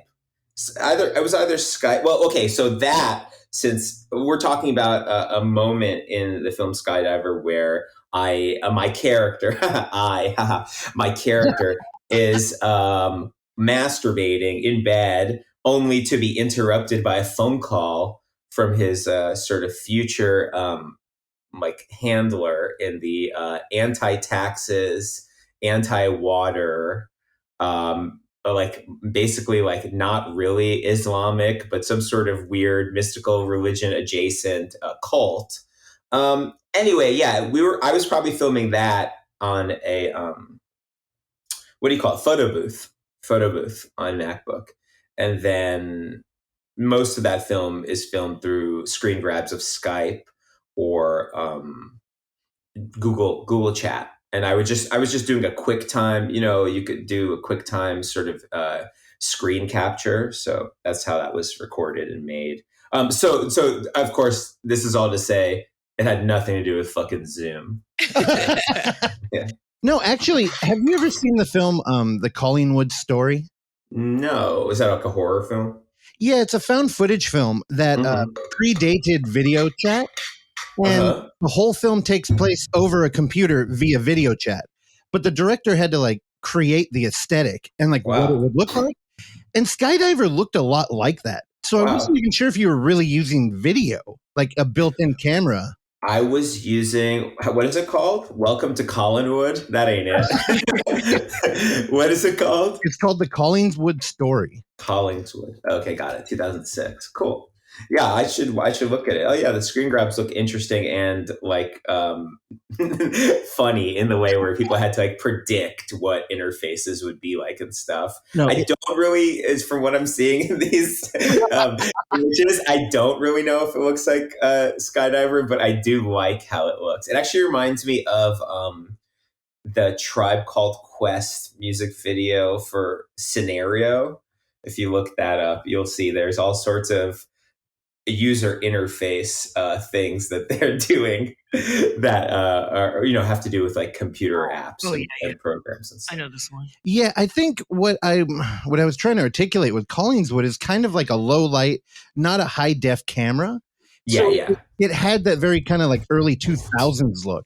I mean, Collingswood is a future that never happened. So they're straight up it looks goofy, but man, I fucking love the way that movie looks. I'm gonna watch it. I think it looks cool, and your recommendation is enough for me. I'm interested, obviously, in this aesthetic, and I'm interested in visionary attitudes towards it. Of course, like Skydiver was made because in 2008 I shot this movie 0’s and 1’s.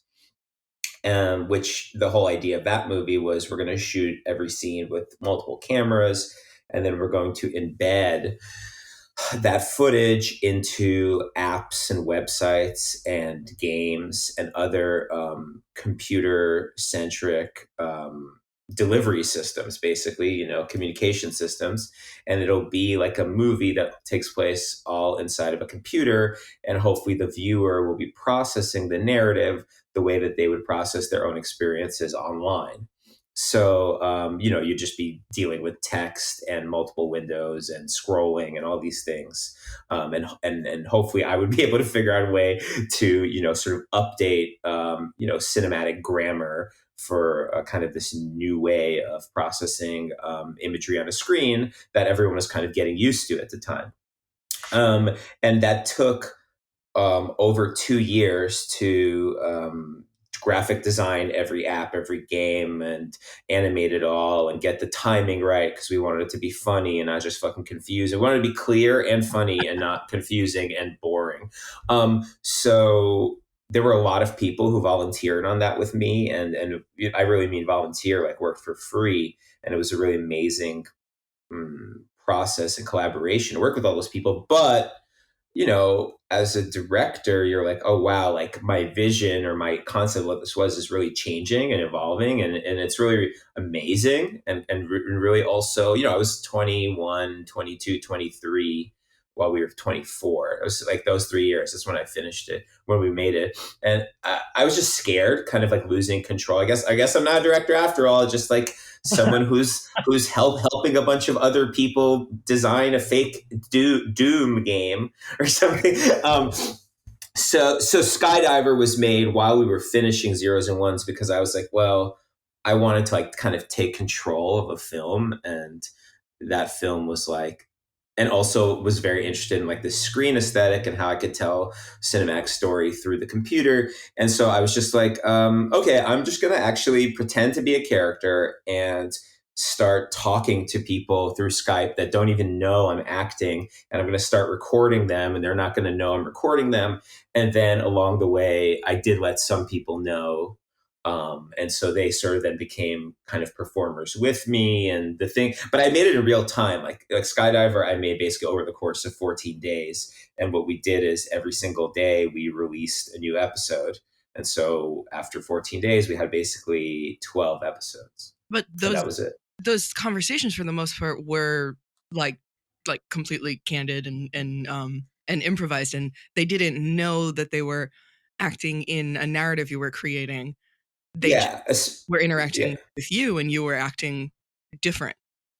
Exactly. I would say especially the first like 6 or 7 episodes.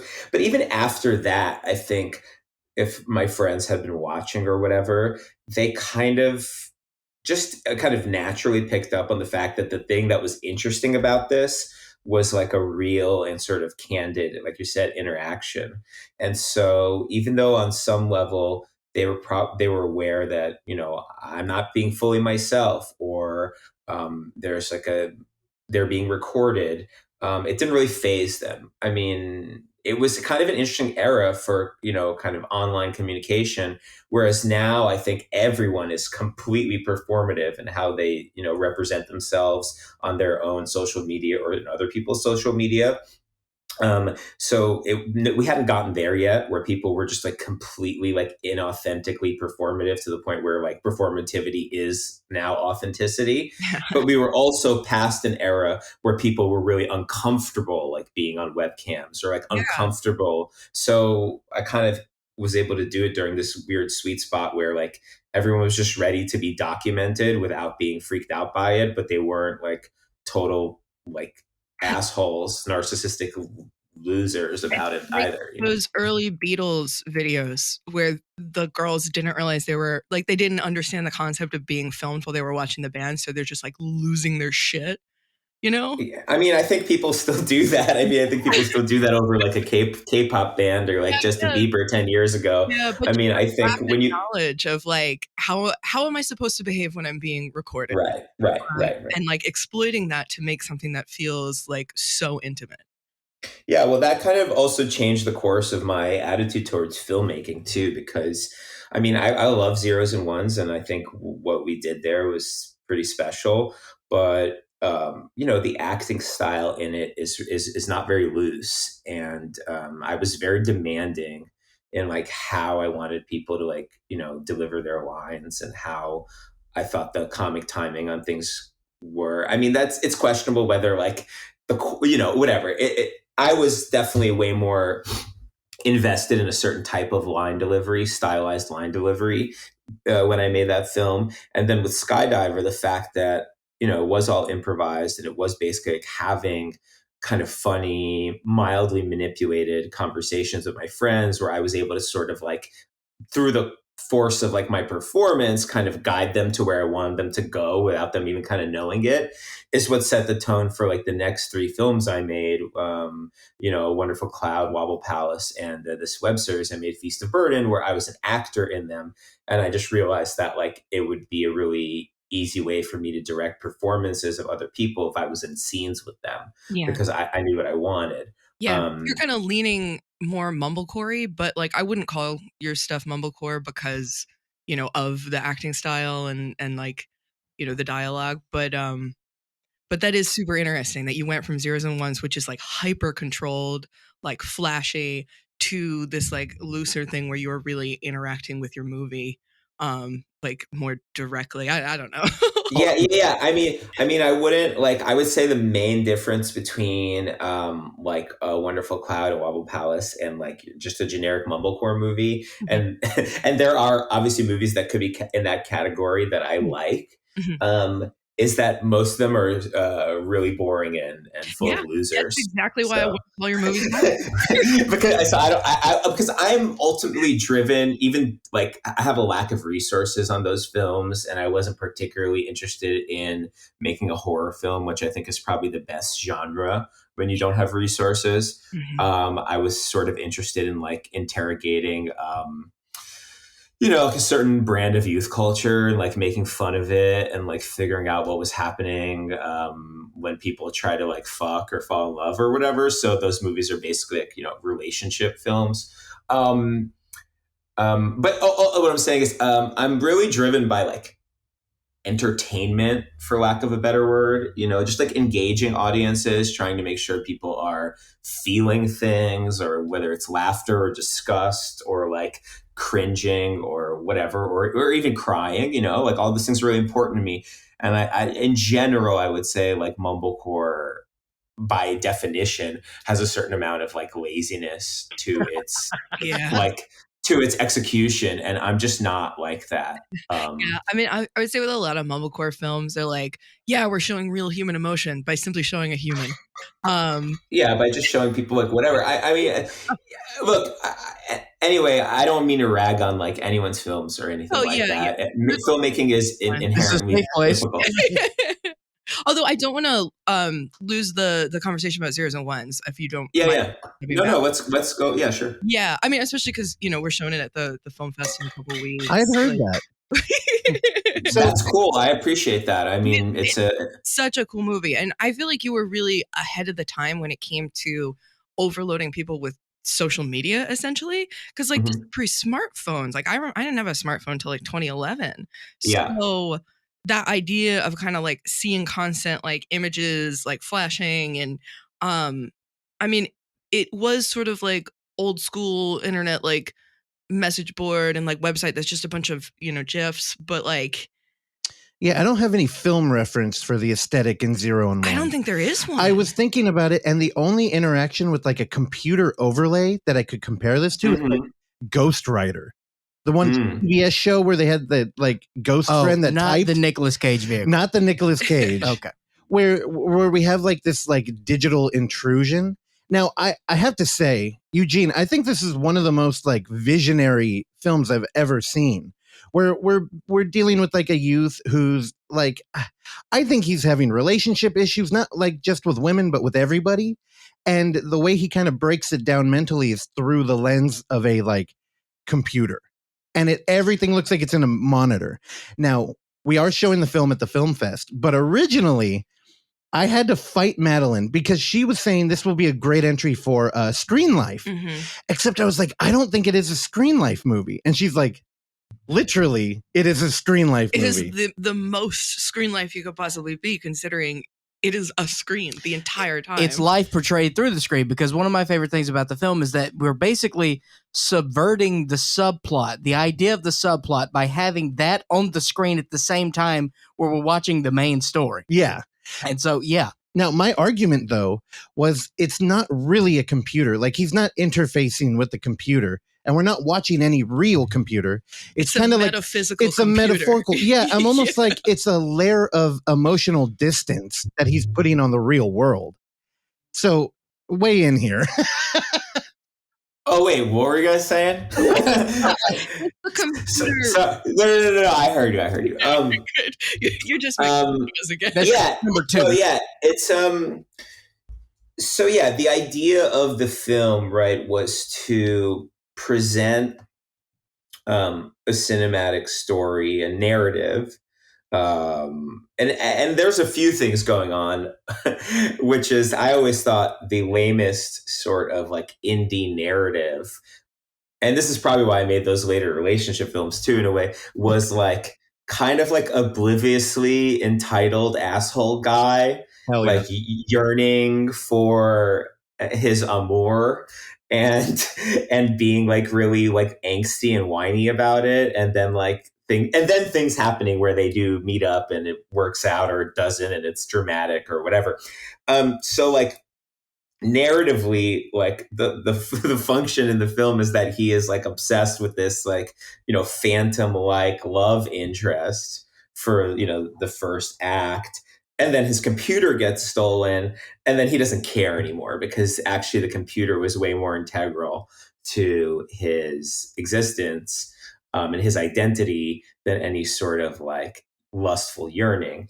But to speak to like the, you know, the formal idea of it, it basically is this grammatical lens to understand the reality of this person, right? So unlike what was later coined screen life, or unlike Spree, which is basically like the evolution, Spree's like the last movie that I made, is like the evolution of a lot of my conceptual ideas with 0's and 1's.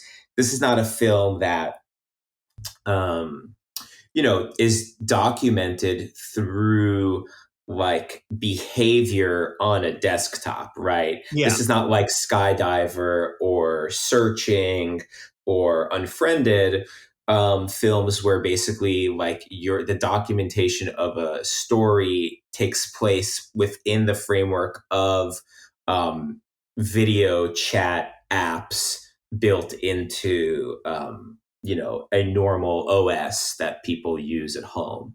0's and 1's is a movie where basically every scene and sequence and set piece and the whole thing takes place through the universe of how we process things when we use computers. So talking about it on a kind of like metaphysical screen life or metaphorical screen level is like correct, because there's this, it's just a kind of window into the psyche that we had. And it's interesting you say it's like you had a smartphone in 2011, right? Like probably I did too, probably 2011 or 12, I would say is right for me. The thing that 0's and 1's captures is that like pre-smartphone moment where I think we probably forget now all of that energy and time that we're currently spending on our phones. We basically were spending on our computers, more or less. Probably a bit less because the phone just goes with you wherever you go. But just the sort of energy we're putting into social media on the phone or into interacting on the phone, we were doing that with computers. And so probably between the years of like 1997 to like 2010 is really like that era. And so, yeah, that's kind of what the film is trying to reflect and trying to process and trying to say, hey, like if we're spending all of this time interacting on this screen, how then do we process our stories, that things that happen in our own lives through this screen? And so that was actually the attempt of 0's and 1's. Dude, you nailed it. You fucking nailed it. And it's so confusing to me that more filmmakers haven't gone this direction. Like I see a push, like especially in horror and art house, for like slow cinema. Like A24 is really like, I feel like the conversation is, hey, we need to slow life down. Like they're on their phones too much, and we really need to appreciate like a skyline and, you know, walk through the woods. And it's kind of like this forced slowdown, where your film is kind of like, those days are gone, and kids now, they don't know what the fuck's going on, but they can understand it in a heavily complicated screen. And it's like, because so many films, we go to a 4:3 ratio and it's all narrowing. Yet you use the whole screen and you use every fucking corner of it. Yeah. I'm a maximalist. I mean, honestly, I view slow cinema the same way as I view mumblecore. It, by and large, unless there's like a master practitioner, it's very lazy. It's like a lazy style of filmmaking. No, for sure. And we're, of course, we know Spree. I have my Blu-ray in the room with me right now. Cool. And like, of course, we're big found footage fans. And one of the things with like Unfriended or Collingswood that I think is very important is not to treat your audience dumb, and not in like the horror way where it's like, oh, we're going to have a flashback here, so we remind you of a story twist, but more like in Unfriended, she's on Live Leak. Like we're not like changing things in a like winky way or in a distracting way. And I don't know if you've seen Searching. Mm-hmm. Okay, now the thing I hated about Searching is that movie fucking holds your hand in every regard. There's like a large narrative background music. The score is very handled. Right. And like in the film, and it takes place in San Jose, and San Jose sucks. Yeah, there's another. Yeah, but like in the movie, like if they want you to like say we have a computer screen, and of course it's widescreen. Most people have multiple monitors now. Yeah. They want you to look at one thing. They literally zoom in the camera, and it's over here, and it's like no. We know how to look at a fucking computer screen, and that's why like Unfriended work, because we like looking at the songs in her iTunes, and we like going through her emails, and we like looking like we're the ultimate voyeur now. Yeah, dude. I do think that. I feel like you're the only dude that gets it, and it's very refreshing. Thanks. I do think that, probably the most interesting part about a screen film, whether it's a computer screen or a phone screen, which is what Spree is like, right, is the voyeurism, like the inherent voyeurism that, you know, is the grounding for cinema. I mean, cinema is a voyeuristic medium, and some of the greatest works of cinema are about that, right? Like Rear Window, I think, is probably one of the greatest movies ever. Then there's a lot more. I agree. Of course, there's a lot more, and there's a huge, obviously, sort of tradition of it in horror. I mean, that's one of the most fascinating things about this language and about this visual style. And Eugene, you know my voyeuristic go-to. I heard Harmony Korine talking about one time, the first time he ever saw the show Cops, and it clicked for me too, because my favorite part is we get forced entry into people's homes who aren't ready for it. So you just get to take in unfiltered like America. And dude, it's the most voyeuristic pleasure I've ever had. It's also kind of like a sickening show, Cops. I mean, it's actually revolutionary, right? It is like the ground, and even maybe more than like the real. Obviously, the real world's a big part of it, but like reality television, you know, Cops is right. This sort of weird, like produced verite, you know, brought into people's living rooms. Yeah. And it's really revolutionary. But the difference between like reality though, that faux reality, I'm not interested in. I feel like that's Hollywood reality. And I kind of like the ugly, like the Bravos and the E's. Yeah, but the other thing is, it is a heavily produced cinema verite show. Yeah. And like, what they choose to leave in is incredibly interesting, because you want to make ratings. Right. And a lot of the times, you know, the people who are being challenged by the law, they're kind of like the afterthought. I don't know. It's so ugly and voyeuristic. Like, no, yeah, it's definitely a vision of America. And obviously what we know from the media is that people like car crashes and people like train wrecks. and people like conflict. I mean, I don't want to say people are drawn to conflict, right? It's the basis of all drama. And so, if an episode of Cops was just them driving around and, getting cats out of trees and, playing basketball with the neighborhood kids and whatever else, that's an episode of Cops that they will never be airing.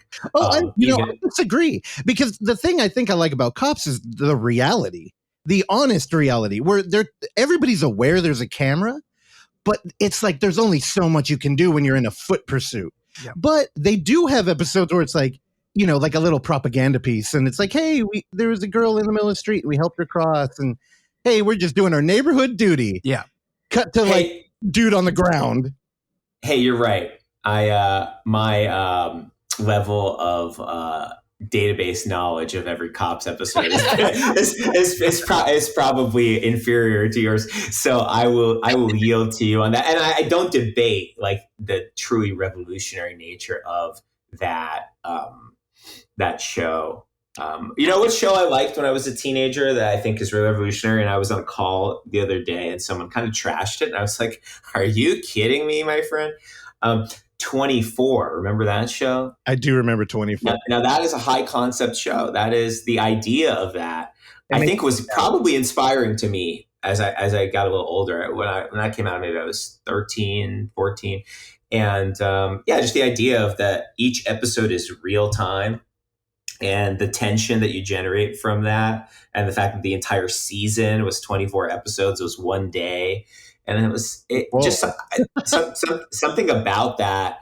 Even when I was like a tween and just getting into movies and being like, whoa, like something. I actually do think that there's like this purity that we have as teenagers when we first become passionate about art and stuff, where we are just being spoken to by things without really a lot of context, and without really a lot of like extra textual knowledge. We're not connoisseurs yet. We don't really discriminate due to whatever reviews or like who made it. We don't really care about context. We just are spoken to on a kind of visceral and emotional level. And I think in a way that's kind of like our purest moment as like appreciators of art, of good art, of populist art. There's all sorts of cases to be made for, like more complicated forms of art.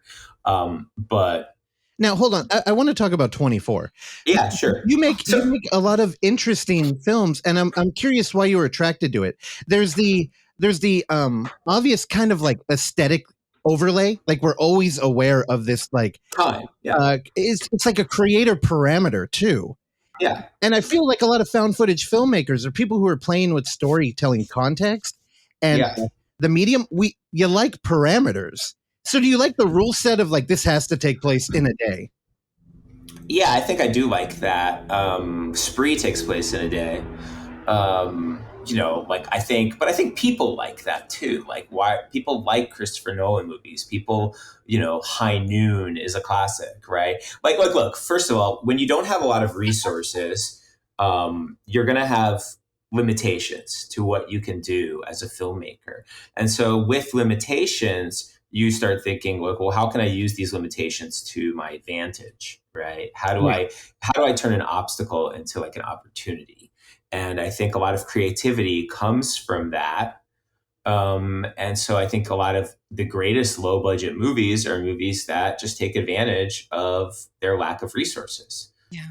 From whatever obvious things like Blair Witch to whatever Clerks to Stranger Than Paradise to whatever. It's just the early French New Wave. It's all about like taking advantage of what you can do when you have nothing and when you have mobility and freedom and the ability to improvise and move and or just say, hey, I have one room. Like, okay, I guess I better trap a bunch of people in here. I think that's one thing that's really like pleasant to like the human brain when a rule is set that is like unique in that way, where it's like this has to take place in one day and we cannot break the time. Oh, for sure. And it accomplishes that. Well, I think if your audience is in tune with what you're doing, they're in on it. Yeah. Like we've been doing this dumb bit with 2-sentence horror stories at the beginning of the podcast. And it's really it's an easy way to like approach what we're talking about because that it's 2 sentences and it's got to be spooky, right? Yeah. So it's setup and punchline. And if you can really like get somebody with that other sentence, dude, it's rewarding in a real way, which you couldn't convince me of prior to doing our dumb thing. Well, boundaries are very important, obviously, because also like here are the parameters, and then you can go outside of these, and then but that way the audience knows that we're outside of the parameters now, that everything that has been set. So yeah.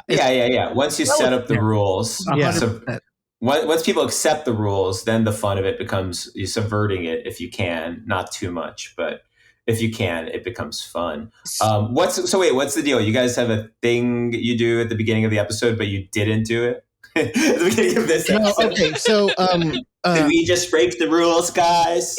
No, they're not going to make you be around when they record the intro.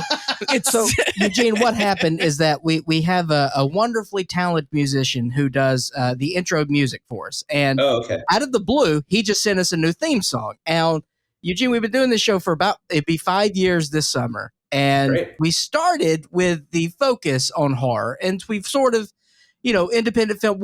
Basically, whoever we can book, that's who we get on the show. And great! Thanks for. So I'm in that whoever we can book category. Great. Welcome to the fold, sir. So a notch on my belt.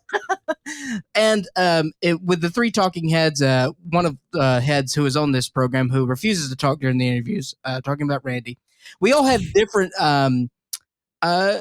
things that we enjoy in film. So it sort of brings a whole different level to everything. So it's not just necessarily horror. We do have a focus on that. But anyway, the theme song that came to us was very spooky town. All right. It was a little too horror focused for what we were doing. So we thought a way to subvert that is to put this dumb little bit at the beginning of the episode, a 2-sentence horror story, and then essentially make fun of that, address that, yes, we have this spooky theme song, and then completely shit on it.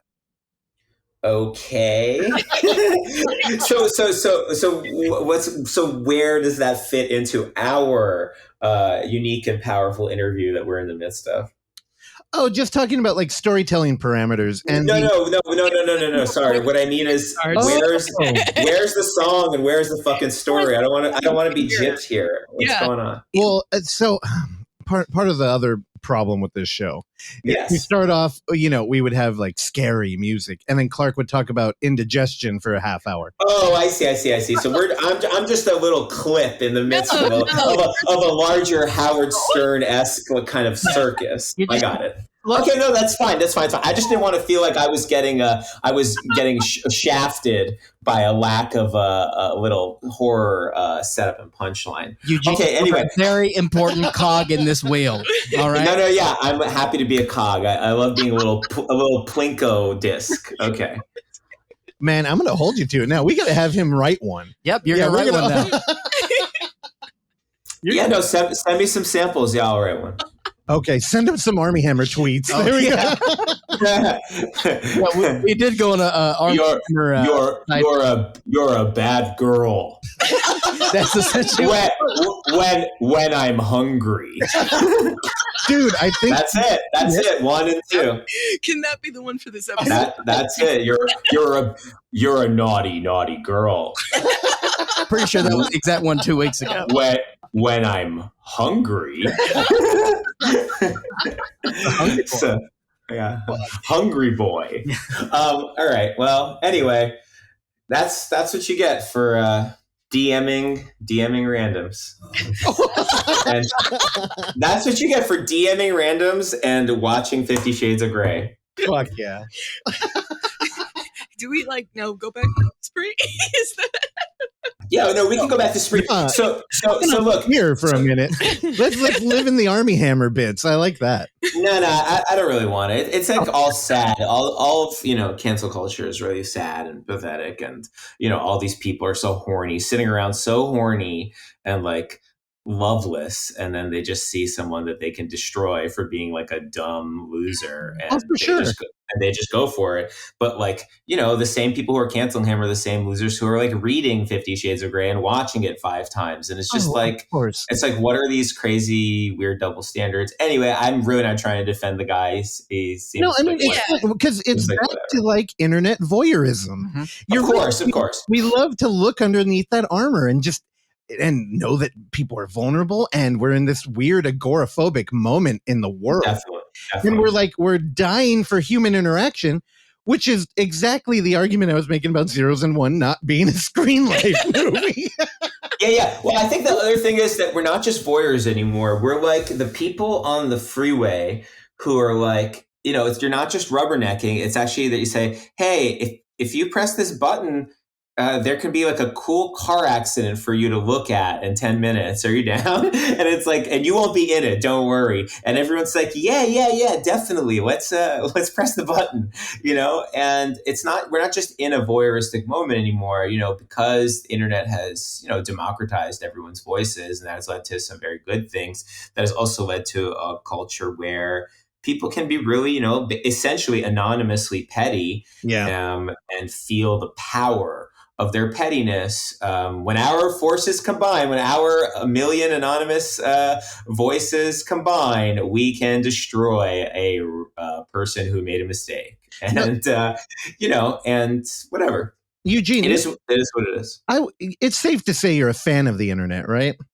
A fan of, that's like being in the year 900, walking up to a peasant in France and being like, so it's safe to say you're a fan of God, right? and then what are they going to say? Yes, he rules over me. Every morning I wake up and God is there and he is watching, and praise Jesus our Savior. And what do you mean? What do you mean? I'm not. Is it possible to not be a fan? Or whatever. I think it's literacy. Well, I think everybody has a fingerprint in the internet now, whether they like it or not. And I think everybody tries to not my uncle off the grid, dude. Not your uncle, Randy. Not Randy's uncle is sending packages out. Randy, are you there? Randy? Yeah, I'm here. Okay. Thanks, Randy. Randy's gonna fucking tell his uncle about me. I do probably have extended family that are off the grid somewhere in Montana, so you're probably right. Oh, Montana. Okay. Oh wait, I'm sorry. Who said that thing about their uncle? Was that Randy? That was me. Oh, that was who? That was Clark. I don't even know if everybody told me their fucking names, by the way. He was on the call when I sat down and put the headphones on. I'm like, oh, Eugene's here. So okay, Randy, I am so sorry. Clark. Yes. Don't tell your uncle about me. Yeah. Okay. Now, I have to send it in a carrier pigeon anyway. That's the only way communication. Those are gone. These beautiful pigeons. They were once the most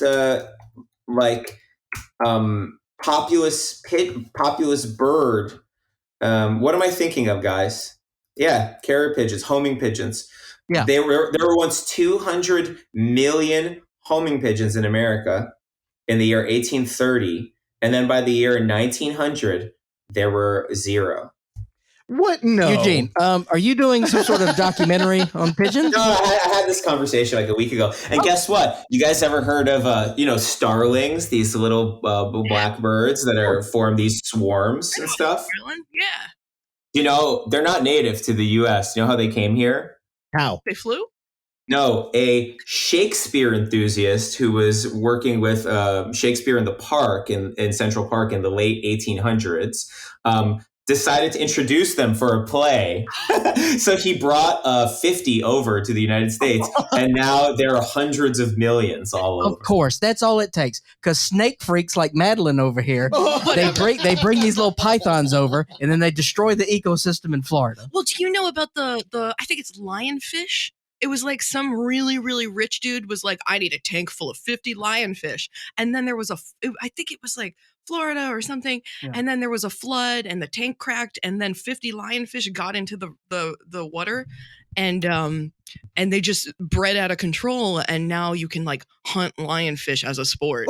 There's many fish like that, like Asian carp. They're the fish. If you watch, I guess it's fish that we know about. Eugene knows about birds. We know about fish. So it's horrible. This conversation is getting pretty fishy. No, I mean the reason that all those carrier pigeons are dead is because they were like, okay, just like literally shoot at will. Like, they filled the skies, and they were like, okay, let's just shoot them because we have bullets. We don't even need them for anything. And now they're hunted by Ghost Dog. Yeah, now they're literally all in heaven. Ghost Dog's not an animal; it's a Jarmusch film. No, I know that. But, oh, yeah, I see. But those are a different breed of pigeon that he uses. I gave him a look like I was scared. So no, I remember he uses whatever messenger birds, but those aren't actual like the genus carrier pigeons. Anyway, so the thing about 0's and 1's is that. No. So I will say something. So that to me was kind of like, okay, I'm trying to invent a new language. I'm trying to be whatever, all these filmmakers that I remember, like Godard or Antonioni. I'm trying to like change the course of cinema history. Okay. And I did that, and it took a long time. And it was kind of this thing that didn't really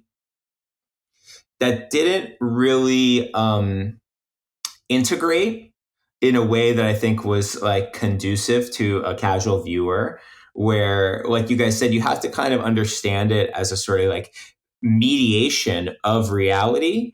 It's like a story that presents you with a type of vision that mediates reality through the thing that we've been mediating our experience through, right? And then as opposed to something like Skydiver, which is a documentation of how we do in fact interact through computers. And so a few years later, when I saw Unfriended or then eventually Searching, that was much closer to Skydiver, even though actually a lot of people who worked with me on 0's and 1's ended up weirdly working on Unfriended. Like my assistant editor is the editor of Unfriended. One of my VFX guys, he was the VFX supervisor on Unfriended. So I think definitely some of the things that I came up with and that we came up with, definitely influenced that movie. Yeah, definitely way ahead of its time. And like when I watched it, I was like, I cannot believe that this is like 2008 or 2006. I think is when it said. No. It said 2006, and then we started 2008, and we finished in 2010. But then with Spree, I was like, look, the thing that's actually missing from this is that if you really think about Skydiver, right? It's missing like a frame story, right? For instance, it is called instructional video, but like there's no thing where you're like, okay, I'm going to like document all of this because I want other people to like, learn or something, even though it has that title. And so when you think about like Unfriended or something, there's no real reason why you're seeing this. Yeah. It's just kind of like, oh, hey, the movie is presenting you with this story that took place on a computer. Yeah. And same thing goes for Searching. Mm-hmm. Skydiver has a little more of a narration to it, and that your character actually like breaks the form and speaks directly to us in a way that makes it feel more documentary.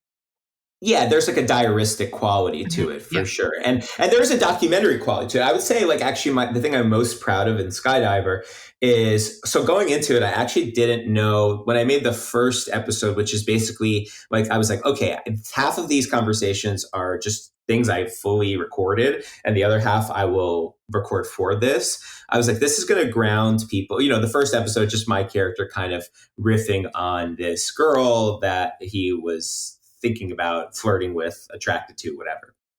And that would just feel really real because it is really real. And then the second episode is kind of like the beginning of the dissolution of the character. And that's when I realized I had gone through a breakup, and I was like, maybe I could just use this breakup as a jumping off point for, domestic terrorism or depression or whatever I wanted to explore. So I integrated my real breakup into it. And then as it was wrapping up, my ex-girlfriend who I had this breakup with reached out to me and said, hey, I think we should talk, because we hadn't talked since we broke up 4 months earlier. And I said, could you just hold that Yeah. thought for a second? Like, I'd love to talk to you. I actually was obsessed with talking to you for like after we broke up. But I'm thinking it'd be great if we could talk in about 4 days on a webcam that I will record it all. And she was open to it, and she's an actress herself, Kate Shield, and she's eventually the lead in A Wonderful Cloud, which is a movie we made a few years later.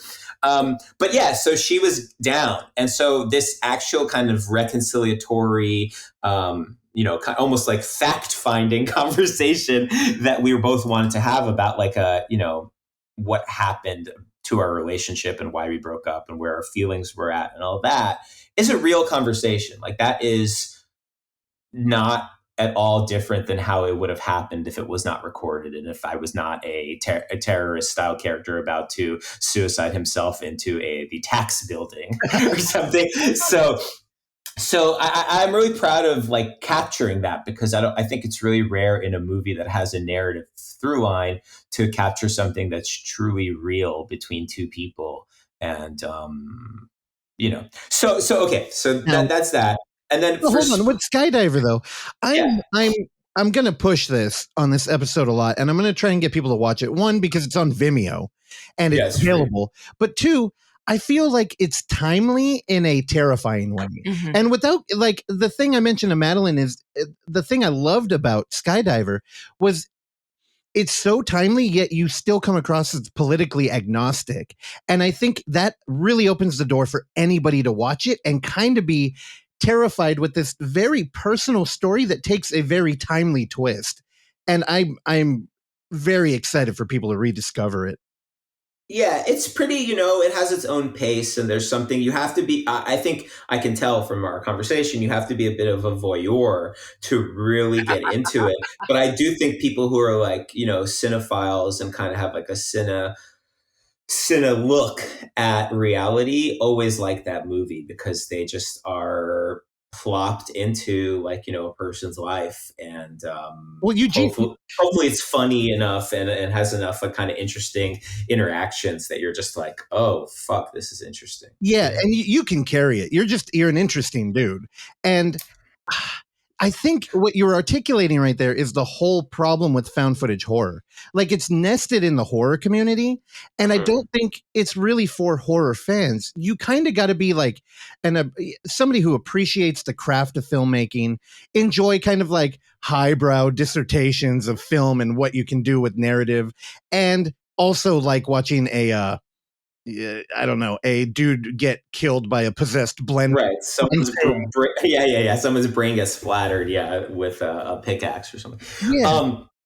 Well, I don't know. I think, look, most movies suck. Most people aren't good filmmakers. I think, obviously, people who succeed in making found footage horror films, the ones that are really good in the horror genre and probably are really sophisticated on a filmmaking level, but that's not enough to have a hit on your hands. And I think, what horror, the grounding for horror is a kind of lack of knowledge, right? We're scared of what we don't know. Yeah. And so that's why horror movies take place in the dark. That's why that's why sound design is really important. And that's why, the implication of fear is the implication of what's scary is often scarier than just showing it, and I think most found footage horror that really works, uses the parameters and language of horror in a really strong way and says, okay, what are we anxious about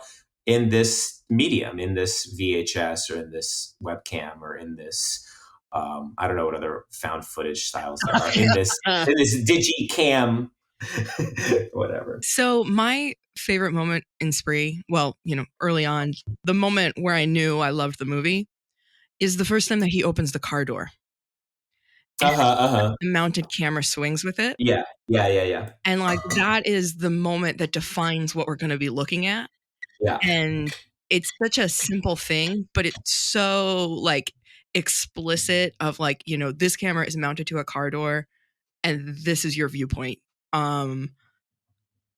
Yeah. So we had, the film. So look, let me just take one step back. So after, 0's and 1's and Skydiver, basically there were 7, 8, 9 years there until I made Spree. I was processing other stuff, kind of figuring out whatever other forms of filmmaking. And so then if you think about those films all together, 0's and 1's is like this, kind of metaphorical mediation of what we've been experiencing, tell a story. Skydiver was kind of basically like proto screen life, in that you're doing it all in a screen as people experience it.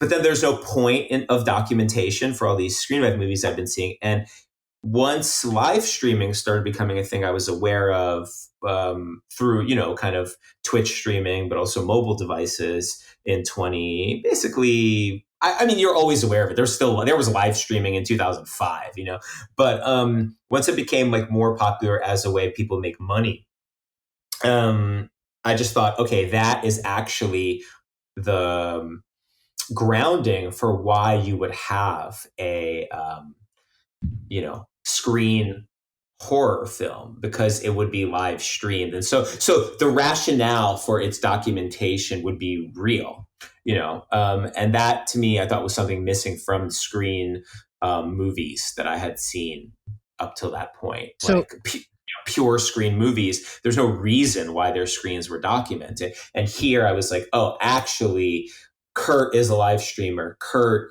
is streaming all of this evil shit he's doing for views and for followers and for likes. And that was really important to me, just on a conceptual level, of why I would revisit this sort of conceptual framework that I felt I had already exhausted like 10 years earlier. Yeah, but it's so different. Like in Spree, it's all about chasing fame, which is the whole social media thing. And I am almost like face blind when it comes to film, and I never can point out actors or anything. Yet you've got some like interesting people playing roles in this film where it's kind of like a clout chaser is our lead, who's taking his aggression out on a society and filming it. And you have like Frankie Grande, you had Misha Barton, and then now David Arquette is like got this whole revival in horror. Don't tell me you're face blind to David Arquette. No, of course he broke through. Normally, I can't pull anybody. Yeah.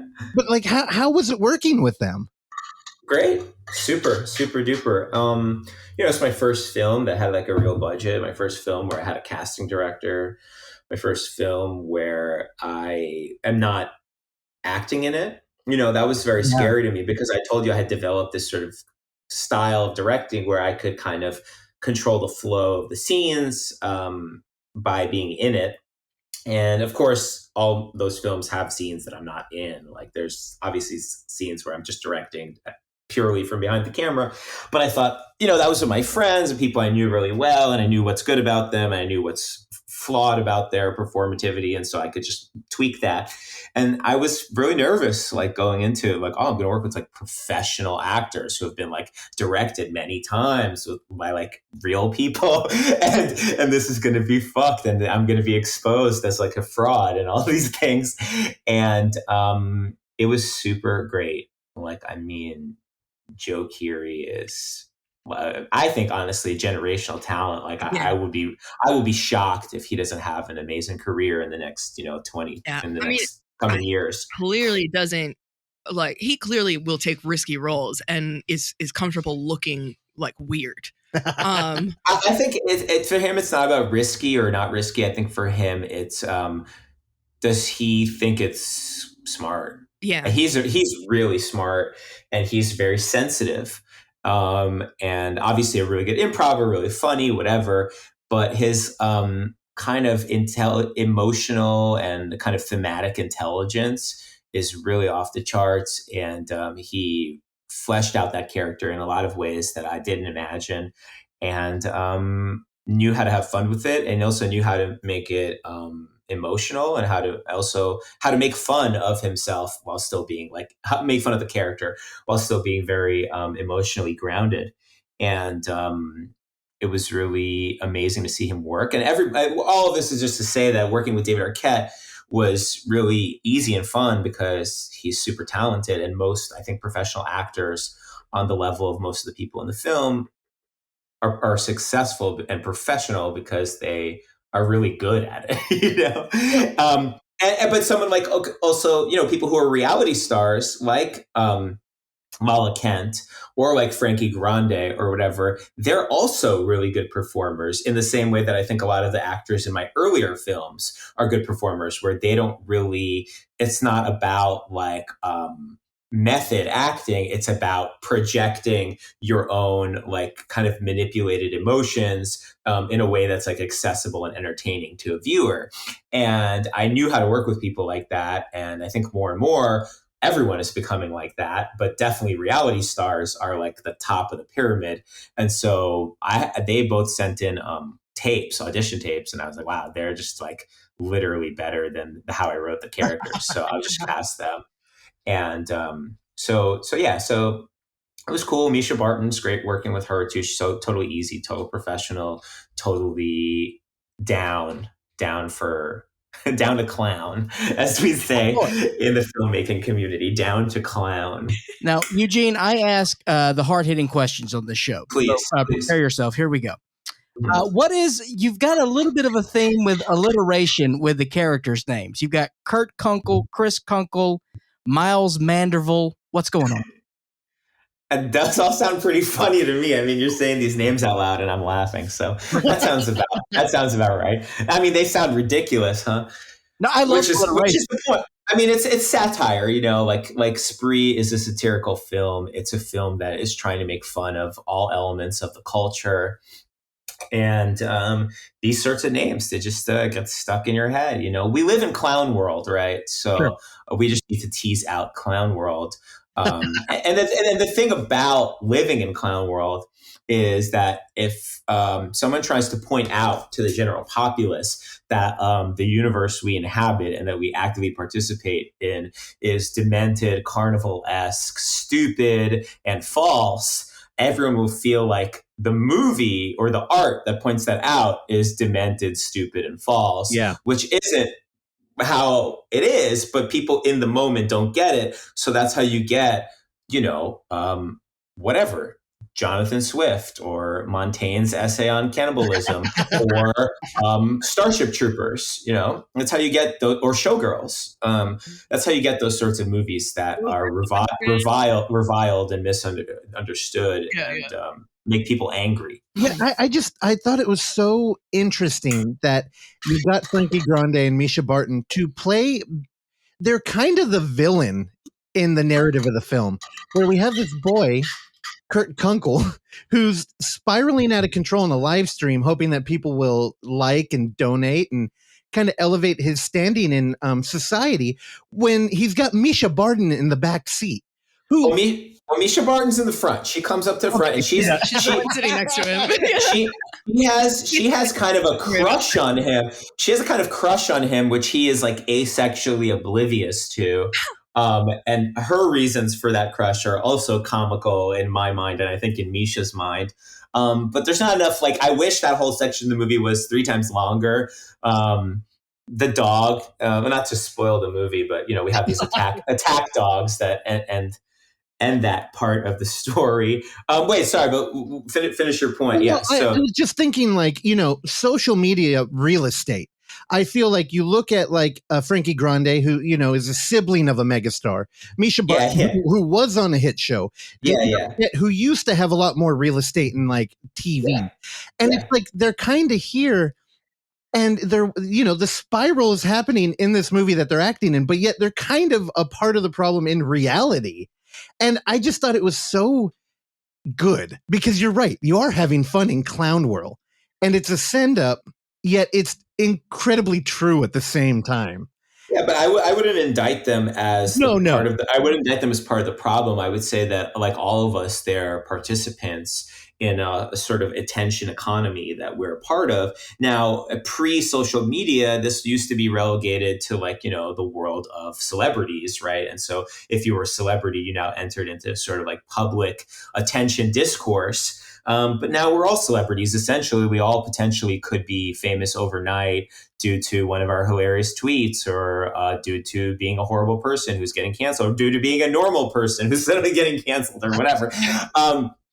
So So if anything, they're more like the canary in the coal mine than, sort of the villains or something. I would say someone in the film, in the framework of the film, obviously Kurt is the most villainous and weirdly also the most sympathetic character. But someone like Bobby, right, who's like Kurt, the kid Kurt used to babysit, who in a weird way is like his mentor, unbeknownst to Bobby, is his mentor, is probably like, most villainous because he's the most amoral and he's the most immoral. And he is also successful from his immorality, right? And his knowing immorality. Whereas Kurt thinks he's helping people. Kurt thinks he's making a tutorial to help people go viral. Yeah. Whereas Bobby makes videos where he forces homeless men to chase, dollar bills on fishing lines and then ridicule them, So, I mean, that's a very conscious act. I'm like putting together now, like Kurt is doing a tutorial in which you never really learn how to do anything, and like the same with the Skydiver. I mean, are there really steps, or are they just sort of like taglines? I mean, I think you can learn a lot. I wouldn't suggest anyone learn a lot from it, but there's all sorts of stuff in there for your local psychopath. I mean, I like that kind of delusion. That it is a delusion, of course. Of course, he's not actually teaching anything, but there's a zillion delusional people out there who think that they're teaching all sorts of things online who don't know what the hell they're talking about, and luckily for us, very rarely does it result in violence. But the sort of horror genre endgame of all of the delusional, kind of lonely, lost people out there who view themselves as one click away from being the next great influencer. The horror sort of, endgame of that is this sort of murderous rampage. Yeah. Right? It was really interesting for me, like watching Kurt, because in one moment I would be like, I would pity him. And then he would start talking and I'd be like, I feel like I'm watching that Elliot Rodgers, like manifesto. Yeah. And with his videos and stuff. Yeah. And like that is really like difficult in a way. Because I was legitimately very uncomfortable in scenes, but I was also enjoying myself, which is like kind of a cool like duality. Well, I was fascinated with the Elliot Rodgers videos and the manifesto when all that tragedy happened. When that it's the voyeurism, right? Fascinates you to characters like that and sort of documentation of their cruelty and their insanity and their victimhood. They're sort of like, they put their victimhood on display. And I just honestly saw it as very transparent, the sort of performance quality of what Elliot Rodger was, how he was behaving was so performative and so, villainous, almost like he was casting himself as this like spurned supervillain. And I just thought like, and then I also saw online how certain people were attracted to that or thought it was interesting. And then, we had this whole decade of horrible, mass murderers, oftentimes teenage or 20-something men. And a lot of them left behind video documentation of their feelings and their view of the world. And oftentimes this was a kind of weird transmogrified anime villain. And I just wanted to make fun of them. Yeah, that was you that was intentional though. Like you were thinking about like those videos when you were doing Spree. I just thought there's a way that make fun of them. Okay, Eugene, I just wanted to make sure I'd caught the like that was the intent. Yeah. I think you're totally right, Eugene. That is the right way to treat these type of people too, because the media often gives them a huge platform, makes them look extra evil, and turns them into a celebrity. Continues to cast them as the supervillain. Yeah, and it really propels their social media real estate. Yeah, and I really like that movement of no, belittle these people and tear them down. Yeah, let's just make fun of them because their behavior, besides being horrific and tragic and ugly, is also just really stupid and deserves to be made fun of. And obviously, I understand why like Newsweek can't make fun of them, and I also understand why like President Obama couldn't make fun of them. But I, as a filmmaker and as someone with like whatever. something to say artistically, can make fun of them, and I think they deserve to be made fun of, and as does everyone else in the film. I mean, obviously Kurt is the focal point of the satire, but everyone else in the film, who more or less like caricatured versions of people we know, deserve to be made fun of. Like even Jesse Adams, who's ostensibly like the most heroic person in the film, she's not just complicit in the machine that she's trying to quote unquote, make fun of in her stand up. She is celebrated by the system, and she embraces that celebration of her status as a viral megastar. Again, spoiler or whatever, but you have to make fun of everyone. Otherwise you're not making a satire. You're making something that's kind of didactic or something, which is not what I'm interested in. So I know that they're going to try to wrap this up in a second. Actually, I just got a text, so we can go a little more if you guys want. I don't know, whatever. Oh, Eugene, you made a horrible mistake. I was going to. Whatever. There's a question I need to ask, and I wanted to ask. Yeah. Oh, okay. Look, we can go a little. We can go a little longer, but only ask me. Gotta ask questions. Okay. none of this fluffy bullshit we've been doing. All right, fine. Gotta know. How did you have access to VR World? That is my question. Oh, VR World for WeAre? Yes. I helped build VR World. I don't even know how to pronounce it. No.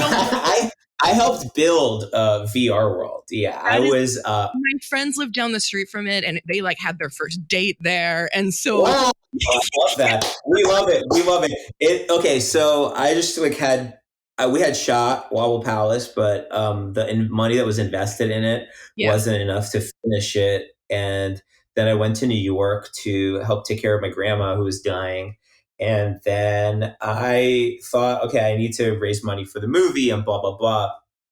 And I eventually ended up working at Condé Nast, but as an editor on videos. And actually one of the videos I worked on featured Joe, which is a crazy coincidence. Yeah. But another job I had in the city was I helped develop and picked all the games and was sleeping like the character in this movie that we're talking about, WeAre, which is available for free for all the listeners at www.weare.fyi. Was living and sleeping and playing games at VR World. And was there when it opened. So if their first date was there, I was probably walking the floor making sure none of the tech was breaking down. Yeah, and this was years ago. It would have been when it first suddenly 2017. Yeah. Yep. Yeah. 2017. And are your friends married now? No, but they're living together. But they're not broken up. No, they're a fantastic gay couple living in Midtown. Another great VR World success story. And for since we just launched into this, VR World is a little theme park. It's a virtual reality theme park in Midtown New York. Yeah. So wait, when did you actually shoot WeAre? Because 2017. Okay, 2017, and it's the most recent thing that you put out. Right. I put it out after Spree. So, I wanted to finish Wobble Palace. It came out at South by in 2018. I felt like I had good momentum. We just finished the script to Spree with my co-writer Gene McHugh. And I was just out there pitching it and raising money for Spree. And I just couldn't find the time to really edit WeAre. And then I also thought this is a much weirder movie than Wobble Palace in terms of its narrative structure and in terms of what it's about. And by its nature, it was a film that was going to fuck with your assumptions about reality and how you watch a movie and what a movie story is. And I just thought that might scare off people who I wanted to give me $1 million to make a movie. And so I didn't go through with editing it. And then the next 2 years of my life were taken over by Spree because I also ran the Kurt Kunkel Kurt's World 96 account on Instagram. And, editing Spree was really time consuming. Writing all the fucking comments and the chats inside Spree was really, really time consuming. So basically, like, Spree was, and then also Kurt posting after Spree's release, where I would constantly be checking on the reaction of the film online, like the sort of evil Kurt in my mind, was extremely time consuming. So when all of that, when I felt like I could divorce myself from like Spree a little bit or fully, I said, oh wait, I have this movie laying around. Well, wouldn't it be cool if, and this is around November 2020, wouldn't it be cool if I could finish editing it and put it out in 2020 so that 10 years from now, when some random teenager is looking at my IMDb after my Oscar-winning film, The Purple Notebook, whatever it's called, good title, Eugene. They'll be like, whoa, and this guy put out 2 movies during Corona. He made two movies in the middle of Corona. Because, when you see the little fucking years in parentheses, you just like, yeah, normal person, they just think, oh, they made that movie like in that year. And so I just thought it would be like a nice little feather in my cap to be like a guy who made 2 movies during Corona when actually neither of them were shot during Corona. So yeah, we just edited my editor on that film, Tucker Bennett, and I just really zipped through it and finished the edit, and I put it out on December 31st, 2020. So there it is. And what's the name of the, how can we access that again, Eugene? You go to www.weare.fyi,